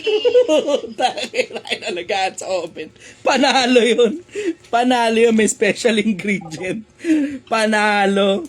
Dito nga sa comment section ko, tinan mo, kaloka, ang hirap sagutin. Gawa sa kapitbahay, sagot tong isa. Aray ko. Bukas na anak, gabi na. Bukas na anak, gabi na. Sabi. Sige, sino pa gusto magsubok? Go, baka may mas better kayong paraan.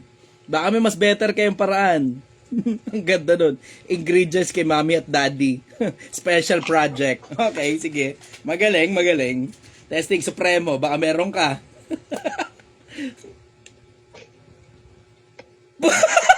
Tsura niya, napakapit sa noo. Hindi, sa akin natanong na rin yan sa 7 years old. Bang! Ano sagot mo? Kasi sabi ko, do you see your TV? Sabi ganyan. Ano, ulit. So, I use that to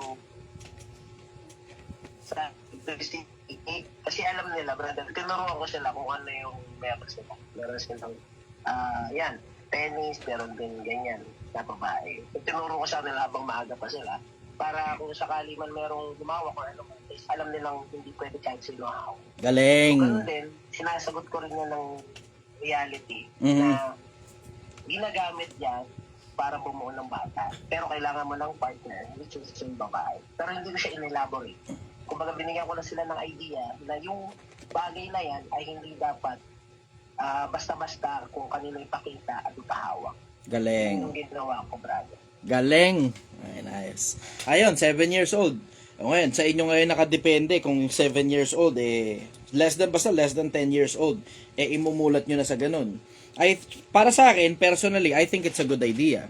Pero, syempre, para sa akin yun, to each his own. May mga iba naman na hindi gustong ganung kabata, tuturuan natin yung anak natin. Pero, actually, that makes sense, na sa batang edad pa lang, naiintindihan na nila na hindi pwedeng hawakan ng kahit na sino na lang yan.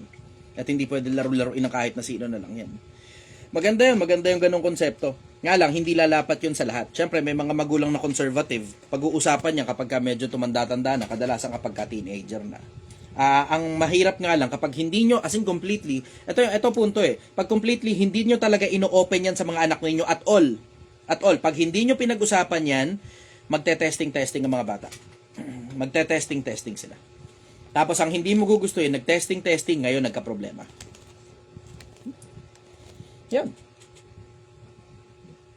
Follow-up question, sister. Pwedeng follow-up, brother. Sige, go.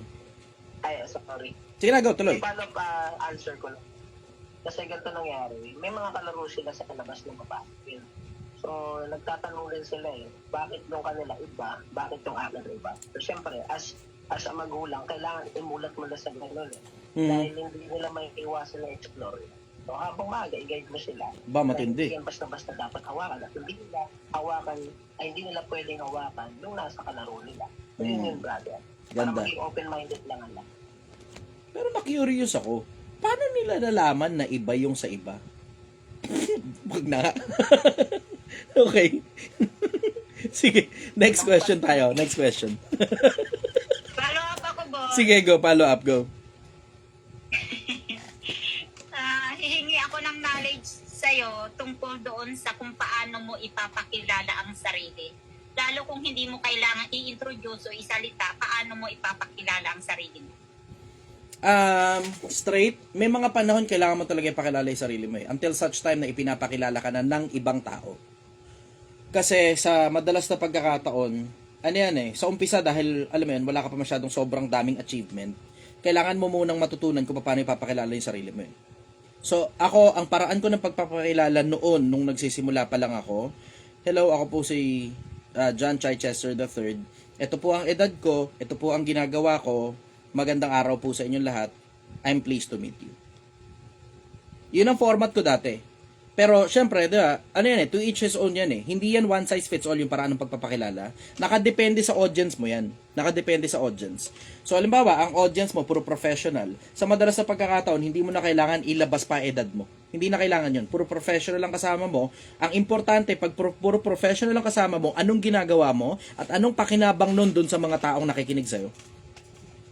Pagka naman tropa-tropahan o parang church gathering, yan, pwede mong ilagay yung edad mo dyan, pwede mo ring ilagay yung trabaho mo dyan, pwede mo ring ilagay yung level ng pananampalataya mo dyan kapag ka church gathering. Pero you have to understand and you have to know your audience so your audience can relate to whatever it is that you are presenting yourself of.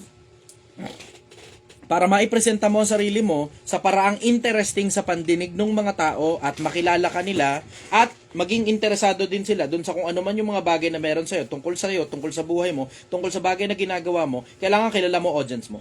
Dun mo muna simulan. Kailangan meron ka ng template niyan.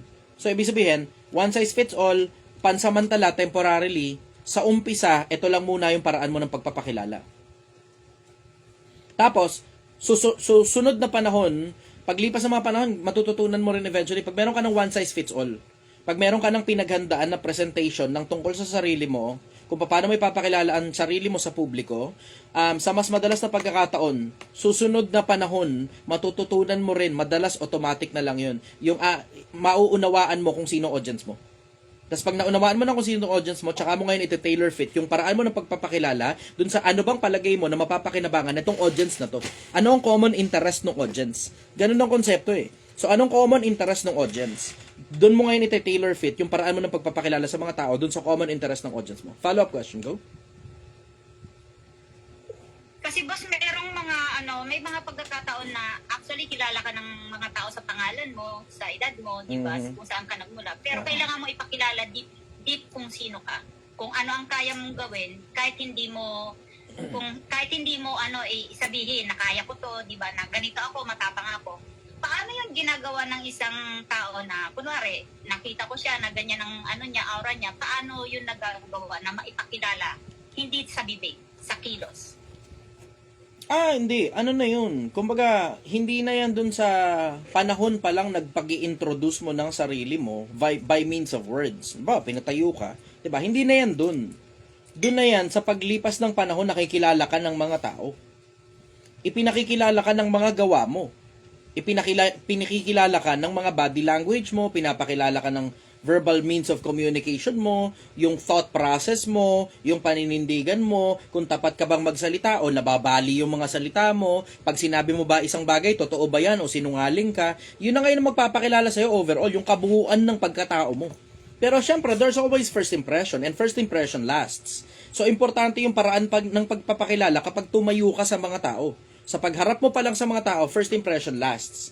So, importante yun. Pero, mas importante, bukod sa first impression, yung kabuuan ng pagkatao mo kung paano mo ipinipresenta sa mga tao in general.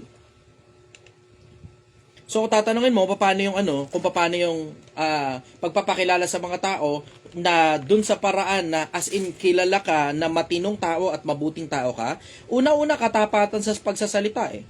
Katapatan sa pagsasalita. Pagkatapat kang magsalita, madali ngayon na makumbinsi mo ang mga tao dahil meron kang track record. Sa katapatan pa lang sa pagsasalita, napaka-importante nun. Pag sinabi mo isang bagay, o tinan mo, katulad nun, may sumasang-ayon sa akin, di ba? Yung bubong nahulugan ng manggan, lakas. Malalaki na yung mga mangga sa bubong, nakakatuwa. Anyways, yung katapatan sa pagsasalita isa sa mga pinaka-importanting factor for credibility. Para pinaniniwalaan ka ng mga tao at inire-respeto ka ng mga tao, dapat yung mga sinasabi mo totoo, hindi ka sinungaling. Doon pa lang sa sobrang basic lang na yan yun lang, sobrang basic lang na yan. Sobrang basic. Sobrang basic lang yun. At tinan mo, katulad niya, tinan mo, sumasang-ayon nga sa akin si Selectable, no? Sabi niya, just be you. Don't be a fraud or a fake person. Tama yung sabi niya. Tinan mo, ngayon sumasang-ayon na siya sa akin. Diba? Bakit? Kasi nga, pag tapat ka magsalita, tapos yung presentation skills mo pa magaling, even your enemies will listen. Kahit kaaway mo, makikinig. Dun sa sobrang basic lang na yun, maging tapat ka sa pagsasalita.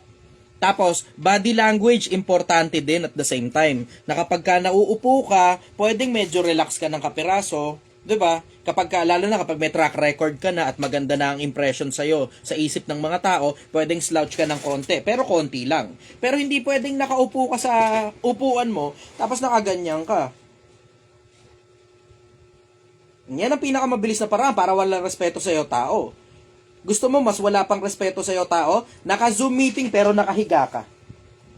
Tapos naka-on yung camera ba nakahiga ka. Yeah, wala kang makuha respeto galing sa tao niyan. Kasi yung impression na ibinibigay mo, wala sa hulog eh. 'Di ba?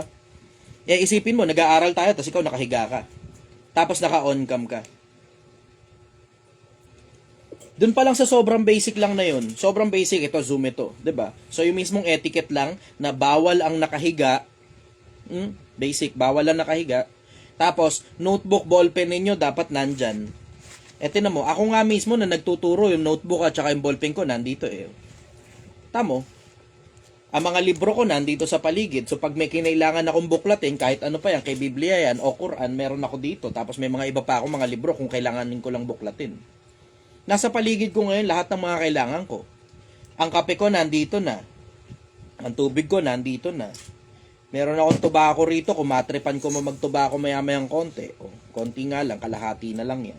Meron akong pabango rito, pag naamoy ko yung sarili kong wala sa hulog. Bawa, pinawisan ako, may pabango ko rito. 'Di ba? Meron akong shades dito, nandito lang sa mukha ko, minsan tinatanggal ko, minsan nandyan lang 'yan. All else, hindi ko na kailangan kunin. Lahat naka-ready na dito. So it will denote na organized ako. Kahit papaano, pwede mo sabihing impromptu yung marami lang nasa question and answer, pero kahit papaano there's some level of being organized sa akin. Hindi lahat magulo. Tapos, tumataas pa yan as you move along in life. As you move along in life, tumataas pa yung impression sa'yo. Tumataas pa yan. Nakadepende sa tindigan mo, na kapag ka ba ikaw tumindig sa harap ng tao, yung tindig mo ba matikas o malamya, slouchy ka? Nakadepende sa pakikipagkamayan mo, impression din yung kamayan, in case lang hindi nyo alam. Lalo na sa mga lalaki, impression ang kamayan. Pagkakakamay ka, hindi pwedeng hindi magkaintindihan kung pipace bump ka pa, o kakamay ka ba, o aapir ka ba, o ano ba talaga gagawin mo sa kamay mo? Ano ba gagawin mo sa kamay mo? Kailangan magkaintindihan dyan. Oo. Kung pipace bump ka ba, aapir ka ba, o kakamay ka ba, o papakyo ka ba, ano ba gagawin mo talaga sa kamay mo? Ano ba? Yung iba, tangina nagkakalituhan pa sila dyan eh. May pumipace bump, tapos may umaapir sa face bump. Tanginang yan. Parang tanga. Bakit? Kasi ikaw rin mismo, hindi ka clear sa intention mo. Ano ba gusto mo? Hindi nyo pa ba nararanasan yun? Yung tanga na parang tanga yun. Yung may aapir ka, siya binigay sa'yo, face bump. Tanga na aapir ka, tapos face bump, parang tanga. Ano, aapiran mo yung kamao niya? Utang inang yan, napaka-basic lang yan eh. Napaka-basic lang yan. Kung gusto mong maganda impression sa'yo ng tao, kamayan. Hindi ka magkakamali dyan kapag umpisa pa lang, inilalabas mo na kagad ang kamay mo. Hindi ito pag ginanya mo kamay mo, hindi mapapagkamali ang fist bump yan. At hindi rin mapapagkamali ang appear yan. Na. Diretso, pag inilabas mo ang kamay mo, kamayan talaga ibig sabihin yan. No, sa ganyang basic pa lang na angulo, pag nilabas mo ang kamay mo, kamayan talaga ibig sabihin yan. Kailangan you need to be clear, you need to be bold with your intention. Pag inilabas mo ang kamay mo na ganyan, kamayan yan. Pag inilabas mo ang kamao mo na ganyan, ibig sabihin niya fist bump yan. Pag itinaas mo ang kamay mo, mataas, mataas. Hindi mapapagkamali ang fist bump yan, mataas. Ibig sabihin niya, mag-a-appear talaga kayo niya. Walang ibang paraan yan. Hindi mo makakamayan. Putang ina mo na, sira yung Zoom meeting ko. Dali lang ha. Nawala yung Zoom eh.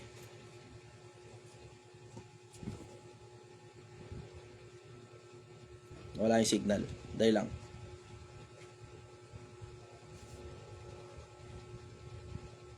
Ano oras na ba? Parang napasarap na yata ako. Antente na pala.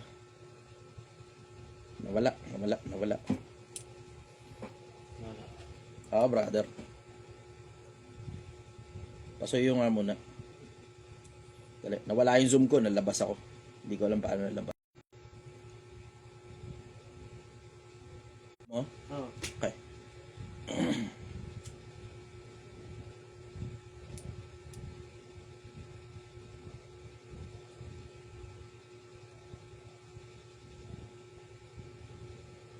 Yan, boss.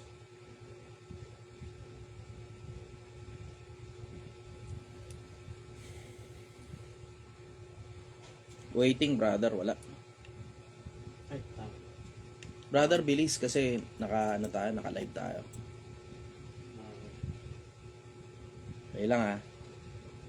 Lolo ko pa yung Di antena. Yan. Okay. Dito na tayo. We're back. Okay. So, we're back. Si boss. Okay. Sige. Nakabalik na tayo. Teka lang ha. Dito sa kabila. Boss, kala ko namulot ka ng mangga. Hindi. Gusto ko nga sana para may pulutan tayo rito habang nagiinuman eh. Yan. Madalas kasi pulutan yung mangga na yan sa kung saan saan eh. So, yun. As I was saying, body language importante. Pagpapakilala yan. Para hindi nagkakalituhan when you are clear with your intentions, madali ngayon sa tao na sundan ngayon ang intention mo.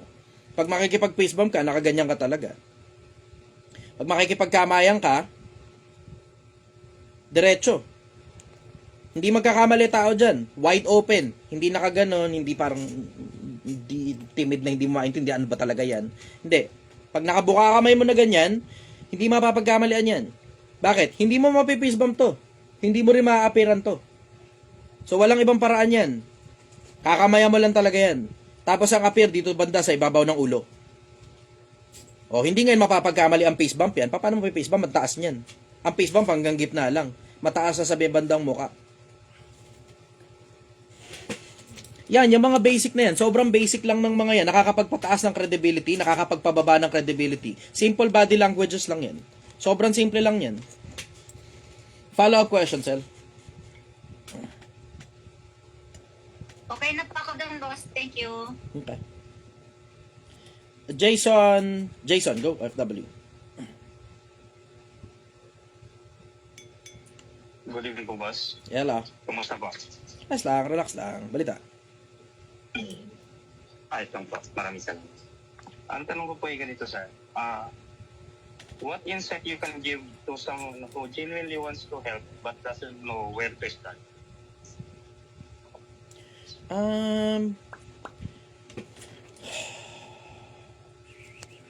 Sino ba tinatanong mo? Ibang tao tungkol sa sarili mong gustong tumulong? In general po.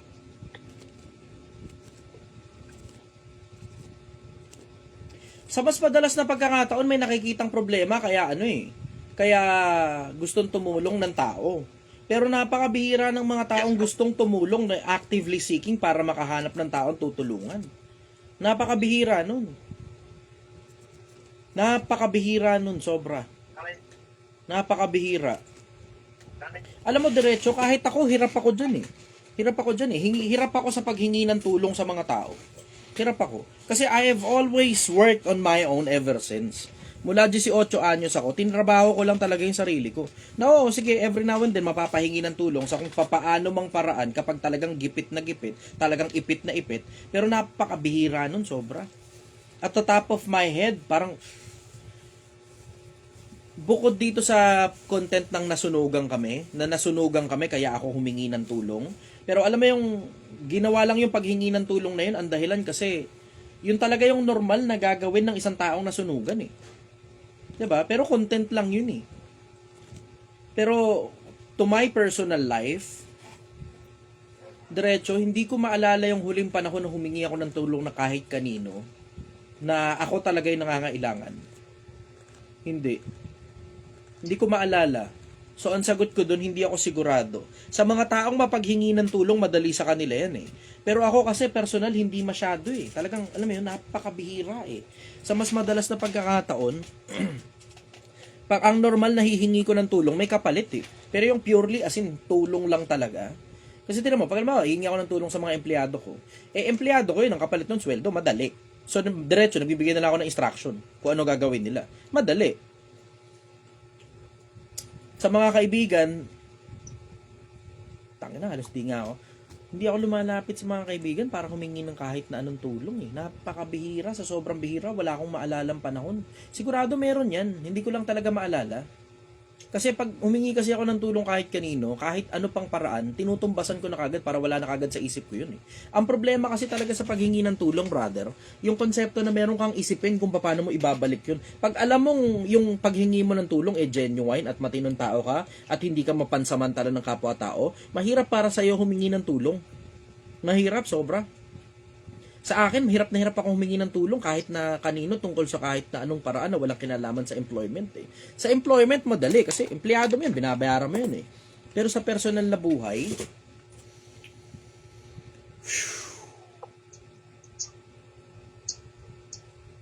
na-on the spot mo ako ron ah. In fairness, hindi madaling sagutin yan ah. Hindi madaling sagutin. Sa ibang tao, madali sa kanila yan eh. Kasi basta na lang sila maglalabas ng problema nila kung kanino.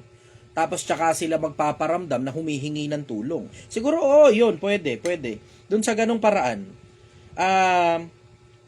Merong mga tao na regular na nakakaalala kayo sa kanila. Itong mga tao na to na regular na nakakaalala kayo sa kanila, madalas na pagkakataon, yung simpleng paramdam nyo pa lang na meron lang kayong ikinuwentong kahit na anong problema, kung yung tao alam mong matinong tao at alam mo yung mahal ka nung tao na yon, magtatanong na kagad siya kung paano siya makakatulong eh. Kaya kung di nyo napansin, ako sa inyo, pag halimbawa merong nag-message sa inyo kahit na sino, sa madalas na pagkakataon, tanong ko na kagad paano ako makakatulong. Ganon kagad ako.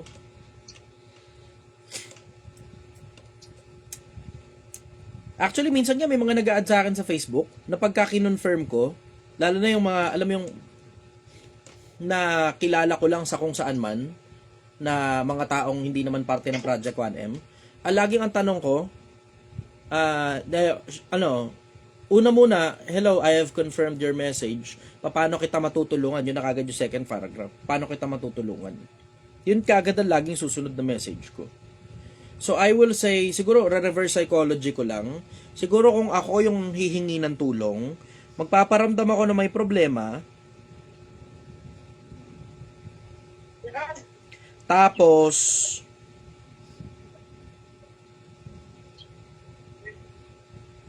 ito mas maganda. Ito mas maganda. Ito mas magandang paraan. Ito mas magandang paraan. Idiretso mo na kagad yung hinihingi mong tulong. Tapos pagkatapos nun, bumawi ka agad-agad. Yun, pinakamabilis na paraan. Diretso mo na kagad. Diretso. As in, kung kanino ka man hihingi ng tulong, humanap ka ng paraan kung paano ka makakabawi doon sa tao na yun agad-agad. Kaya anumang paraan yan, basta diretsohin mo na lang kung ano eksakto yung kailangan mo. Kasi ang hindi mo gugustuhin, hihilot-hilutin mo pa, tapos, alam mo yun, wardi-wardi pa, tapos pa, jumble-jumble pa kung ano pa pinagsasabi mo. Tapos ang dulo pa, pinapasakay, putang ina. Dulo ko yung internet.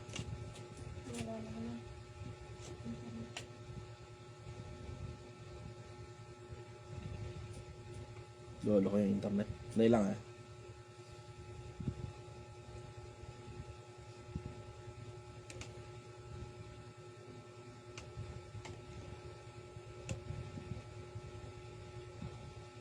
Wait lang. Anyways, 10:30 naman eh. May manggang nahulog. May manggang nahulog ulit. Malamang nalog. Okay. Hello. Andito ako. Hello. Relax lang kayo. Hello. Nagkakagulo na naman kayo. Wala lang ako sandali. Okay. So yun. Yun ang masasabi ko ron. Diretsuhin mo na lang kagad. Tapos gumawa ka ng paraan para makabawi kagad as soon as possible. ASAP yung pagbawi mo. Kasi ano yan eh. Technically, nagwi-withdraw ka sa love bank niyan eh. Ang problema kasi sa paghingi ng tulong, pagka wala ka na deposit dun sa love bank ng tao na yun, mahirap humingi ng tulong eh.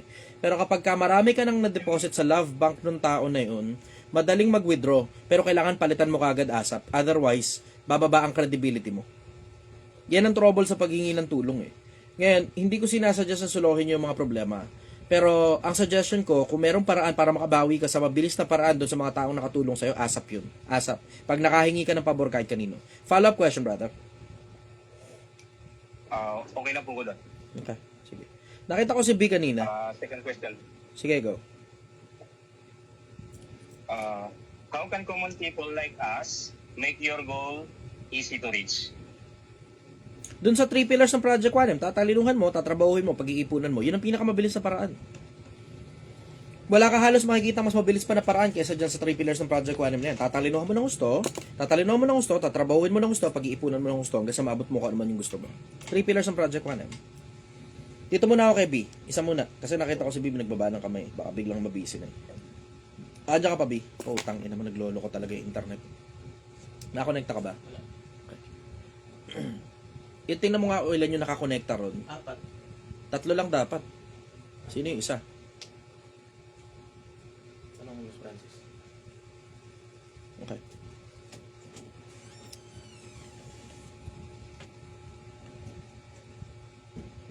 Merong malakas gumamit ng internet kung sino man yan. Malamang si Francis yan.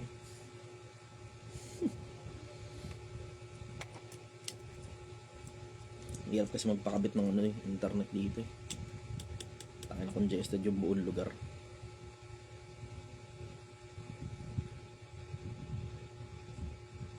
Okay na muna sa inyo rin for the meantime. Hindi, isa na lang, last na. Siya nga. Hindi. Sino yun?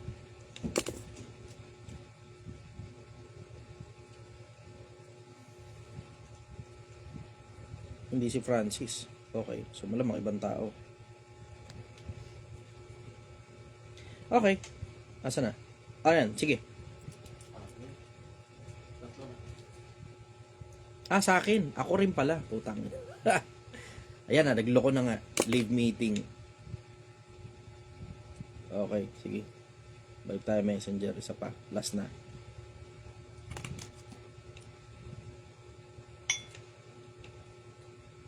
Hello, CS. Hello. O yan, sige, tuloy na. Go, B. Tuloy. Ayun, sir. Di ba, baby pa yung salon ko, ano? So, about business sana ito Okay. or brand, Mhm. branding. Ano po sa tingin ninyo yung nakaka-build ng trust sa isang brand, especially sa service industry? Naku po, marami. Alam mo, hindi yan pinaka lang eh. It's all about the entirety of the experience combined. Yung entirety ng experience combined. Kung meron man pinaka nakaka-build ng trust, kailangan mapabalik mo tao 3 times. Psychologically, pag napabalik mo tao 3 times, madalas na pagkakataon kaysa hindi, sa'yo na halos habang buhay yan. Lalo na service, tapos salon pa. Pag napabalik mo tao 3 times, yun dapat ang goal ninyo. Yun ang target nyo. Kung paano nyo man magagawa yun, kailangan mapabalik nyo sila 3 times. Ang ginagawa nung iba, nagbibigay sila ng discount para dun sa susunod na balik.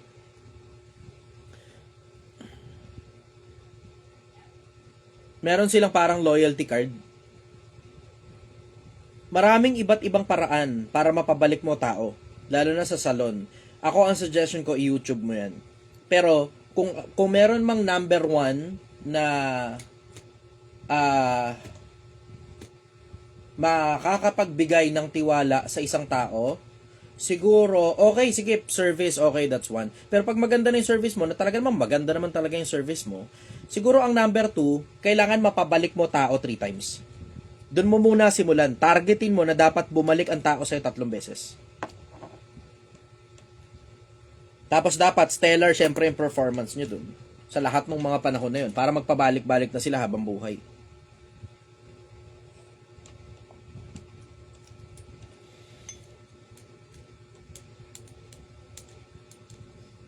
Yun, follow up, go. Next question, sir. Sige.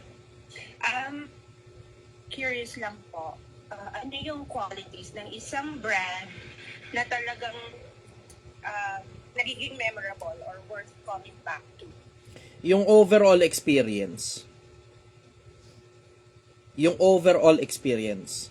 Kailangan mula dun sa kung saan man nila nakita yan, hanggang sa may nakausap sila sa telepono o sa chat, hanggang sa pumasok sila ron sa o nag-commute o kung ano man yung means of transportation na kasi papupuntahin mo yan eh. Hindi mo naman pwedeng gawin online yan eh. Pwedeng kayo pupunta, pwedeng sila pupunta, pwede. Pero hindi mo magagawa yan ng, alam mo yun, remotely na ipapaayos yung buhok. Hindi eh.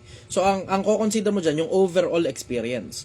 So, mula dun sa na interact sila sa social media, kung yun man ang pang-hook mo, social media, hanggang sa may ka-chat sila o may tumawag sa kanila, hanggang sa pumunta na sila ron, pagpasok nila, paano yung entrada, saan sila pupunta, tapos pain points hahanapin ninyo, hanggang sa uupo yan dun sa upuan ninyo, hanggang sa interaction, hanggang sa tatanungin sila kung anong papaayos, hanggang sa upselling, hanggang sa bill, hanggang sa makapagbayad sila, hanggang sa nakakwentuhan, tapos umalis na sila, tapos yung follow-up sa kanila, yung kamustahan sa kanila, yung susunod na transaction nila, yun yung overall experience sa pinag-uusapan eh.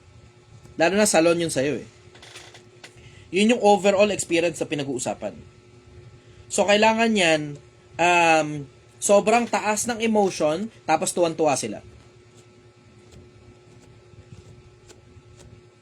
Yun yung kailangan targetin ninyo. Parang katulad sa akin dito sa Project 1M. Bakit maraming regular customers? Maraming regular customers kasi syempre masarap yung produkto, ando na yun. Pero magagaling kasi talaga yung mga salesman. Ang primary na ang primary na emotion na kailangan nilang ikabit, excitement. As in, kailangan itaas nyo ang excitement ng mga tao. As in, kailangan tumatawa yung mga customer na yan bago sila maglabas ng pera. Kasi madali magbukas ng bulsa galing sa isang tao na tumatawa kaysa sa neutral lang yung nararamdaman niya na gusto niya lang ng sinigang na baka.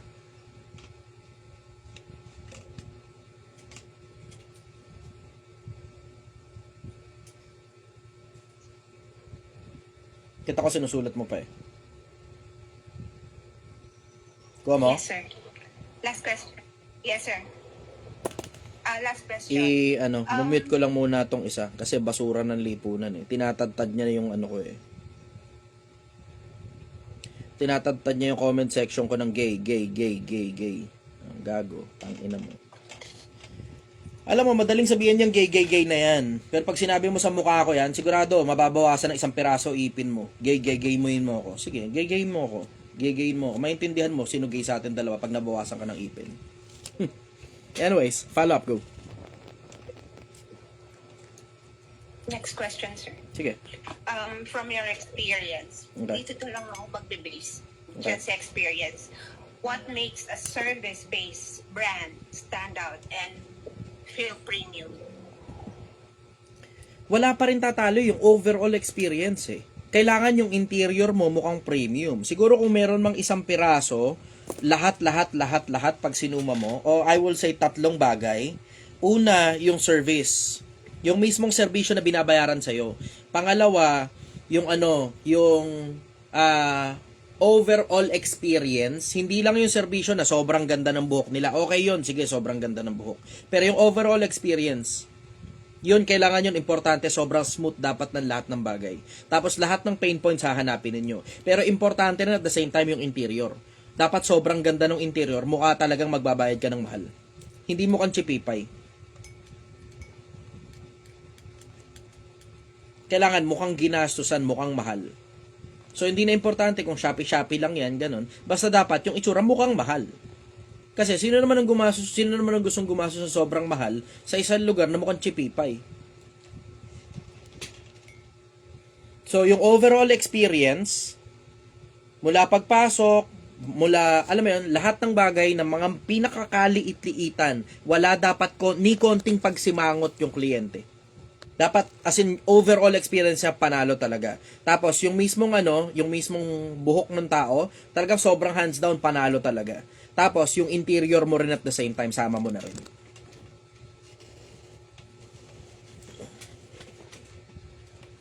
Wala dapat gaspang sa transaksyon, kahit saan pa, whether it be visual, lahat ng kabuuan ng experience nila, walang gaspang. Visual, feels, na, puhugasan yung buhok ng customer, kailangan relax sila dun. Hindi parang ang pakiramdam, tumatalsik-talsik sa mukha nila yung tubig, ganun. Tapos nababasa pa yung damit nila. Yeah. Yung ganun, nakakabawas yan sa customer experience eh. Yun, follow up, go.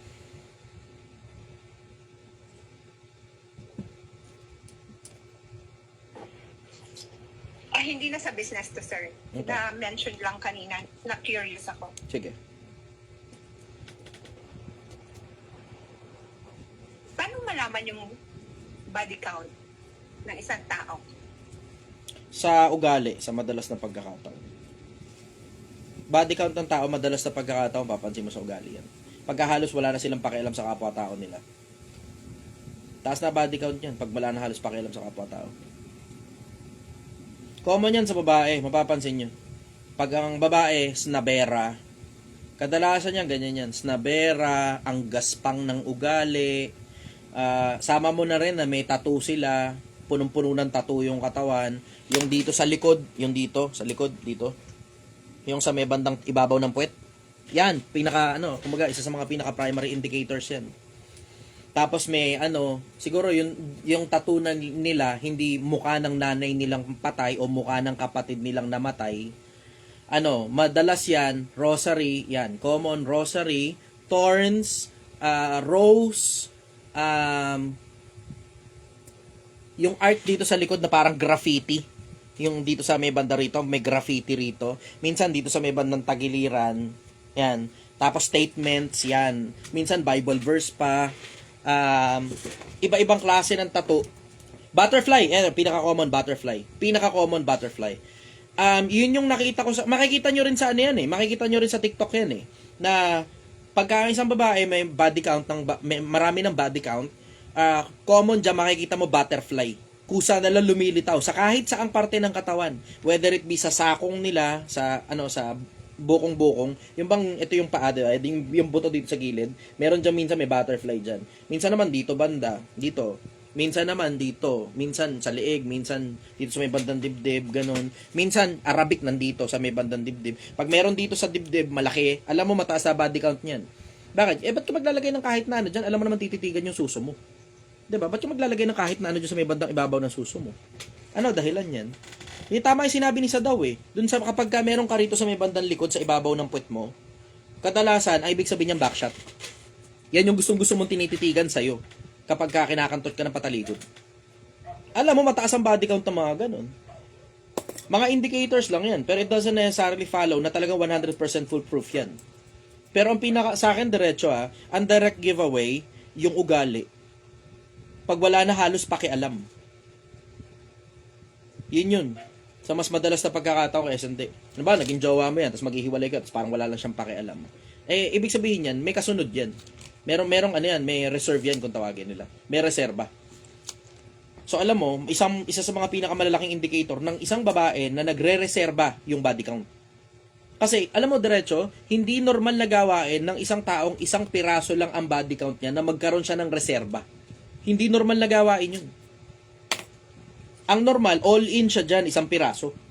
Isang piraso lalaki, all-in siya dyan. Yun ang normal.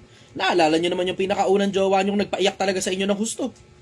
Huwag na maglokohan, naaalala nyo yun. Kung sino man siya, na pinakaunang-unang jowa mo, na talagang ngangal ka talaga nung naghiwalay kayong dalawa. Wala kang pangalawa nun. Wala. Hindi normal na ang babae nagre-reserba ng isang piraso pa. Hindi normal yun. Kung yan yung pinakaunang jowa mo, wala kang reserba. As in, all in ka dyan. Iniisip mo na, yung lalaki na yan, kahit gaano pa kasira ang tok-tok niyan, dahil pinili mo na yan, pakiramdam mo, makakasama mo na yan hanggang mamatay ka. So yun, direct giveaway ng mga mataas ang body count.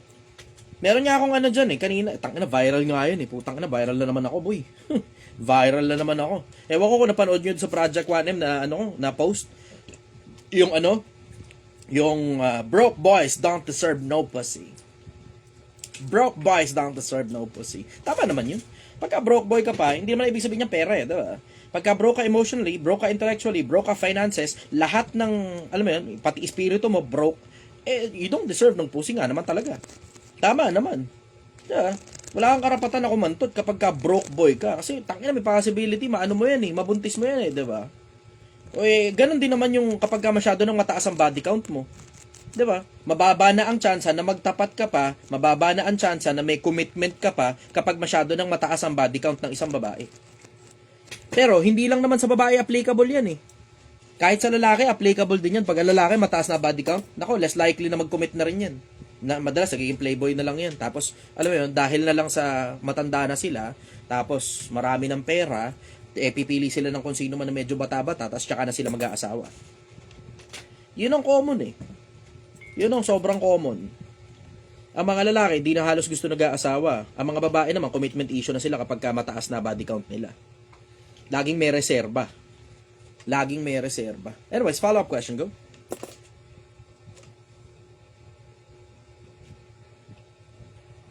Okay na, sir. Thank you so much. Okay. Sige, all set. Yun na muna for the meantime. Last na pala ako, isa na lang. Ray, Cavite, go. Nagtataka ako sa inyo. Bakit kung kailan, alam mo yung patapos na yung programa, tsaka kayo nga nagsisipila, ginagawa ko tuloy, sa umpisa akala ko, konti lang yung magtatanong, pinapahaba ko tuloy yung mga sagot ko. Pagdating sa may bandang dulo, binibilisan ko na, isa-isang piraso na lang yung tanong ng mga tao. Nagdusumaksa ka kayo kung kailan patapos na yung programa. Siguro dahil nagkakasarapan na kapag kabandang dulo na Sige, Ray, go. Tanong ko ng brother. Paano ba ang tama pakikipagkapwa-tao?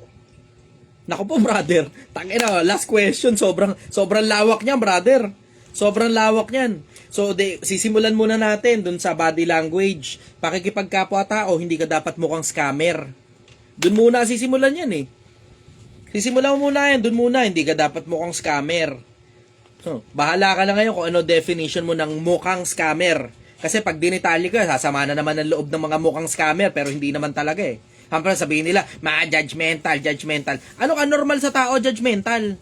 Huwag tayo maglokohan, huwag tayo mag-ululan, normal sa tao, judgmental. Pag nakakita ka ng tao ng punong-puno ng tattoo sa mukha, pulang-pula ang mata, at malaking-malaki, at alam mo yung kakaiba ang kilos, tapos nakasalubong mo yan sa isang madilim na iskinita, huwag tayo mag-ululan. Alam mo, tatalikod ka talaga at pupunta ka sa ibang lugar. Maliban na lang, ready ka lumaban. Ang normal sa mga tao, judgmental. Ngayon, tungkol dyan sa pakikipagkapwa-tao, masyadong mahabang topic yan. Pero simulan natin dun sa dapat hindi ka mukhang scammer. Ayusin mo sarili mo, ayusin mo pananamit mo, ayusin mo buhok mo, ayusin mo lahat ng bagay, pero hindi mo maayos lahat ng bagay. May mga ibang bagay, mga sira talaga. Bumawi ka na lang sa ibang paraan. Halimbawa, katulad sa akin, etong buhok ko na to, eto na talaga yun ever since. So, alam ko sira ito. Alam kong hindi ka tiwa-tiwalang klase ng putang ina mo. Nawala na naman yung zoom ko. Nawala na naman ang zoom ko. Connecting the dots. Okay, ulit-ulit tayo. Ulit-ulit. Ba't kaya nagka-crash yung Zoom? Sana all nagka-crash, no? Sana all nagka-crash. Wala. Connecting muna tayo sa Zoom. Zoom.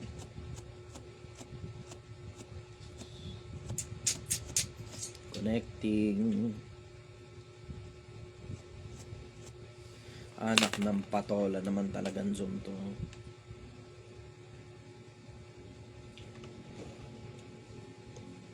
Dali nga, ulitin nga muna natin. Ay, nako. National.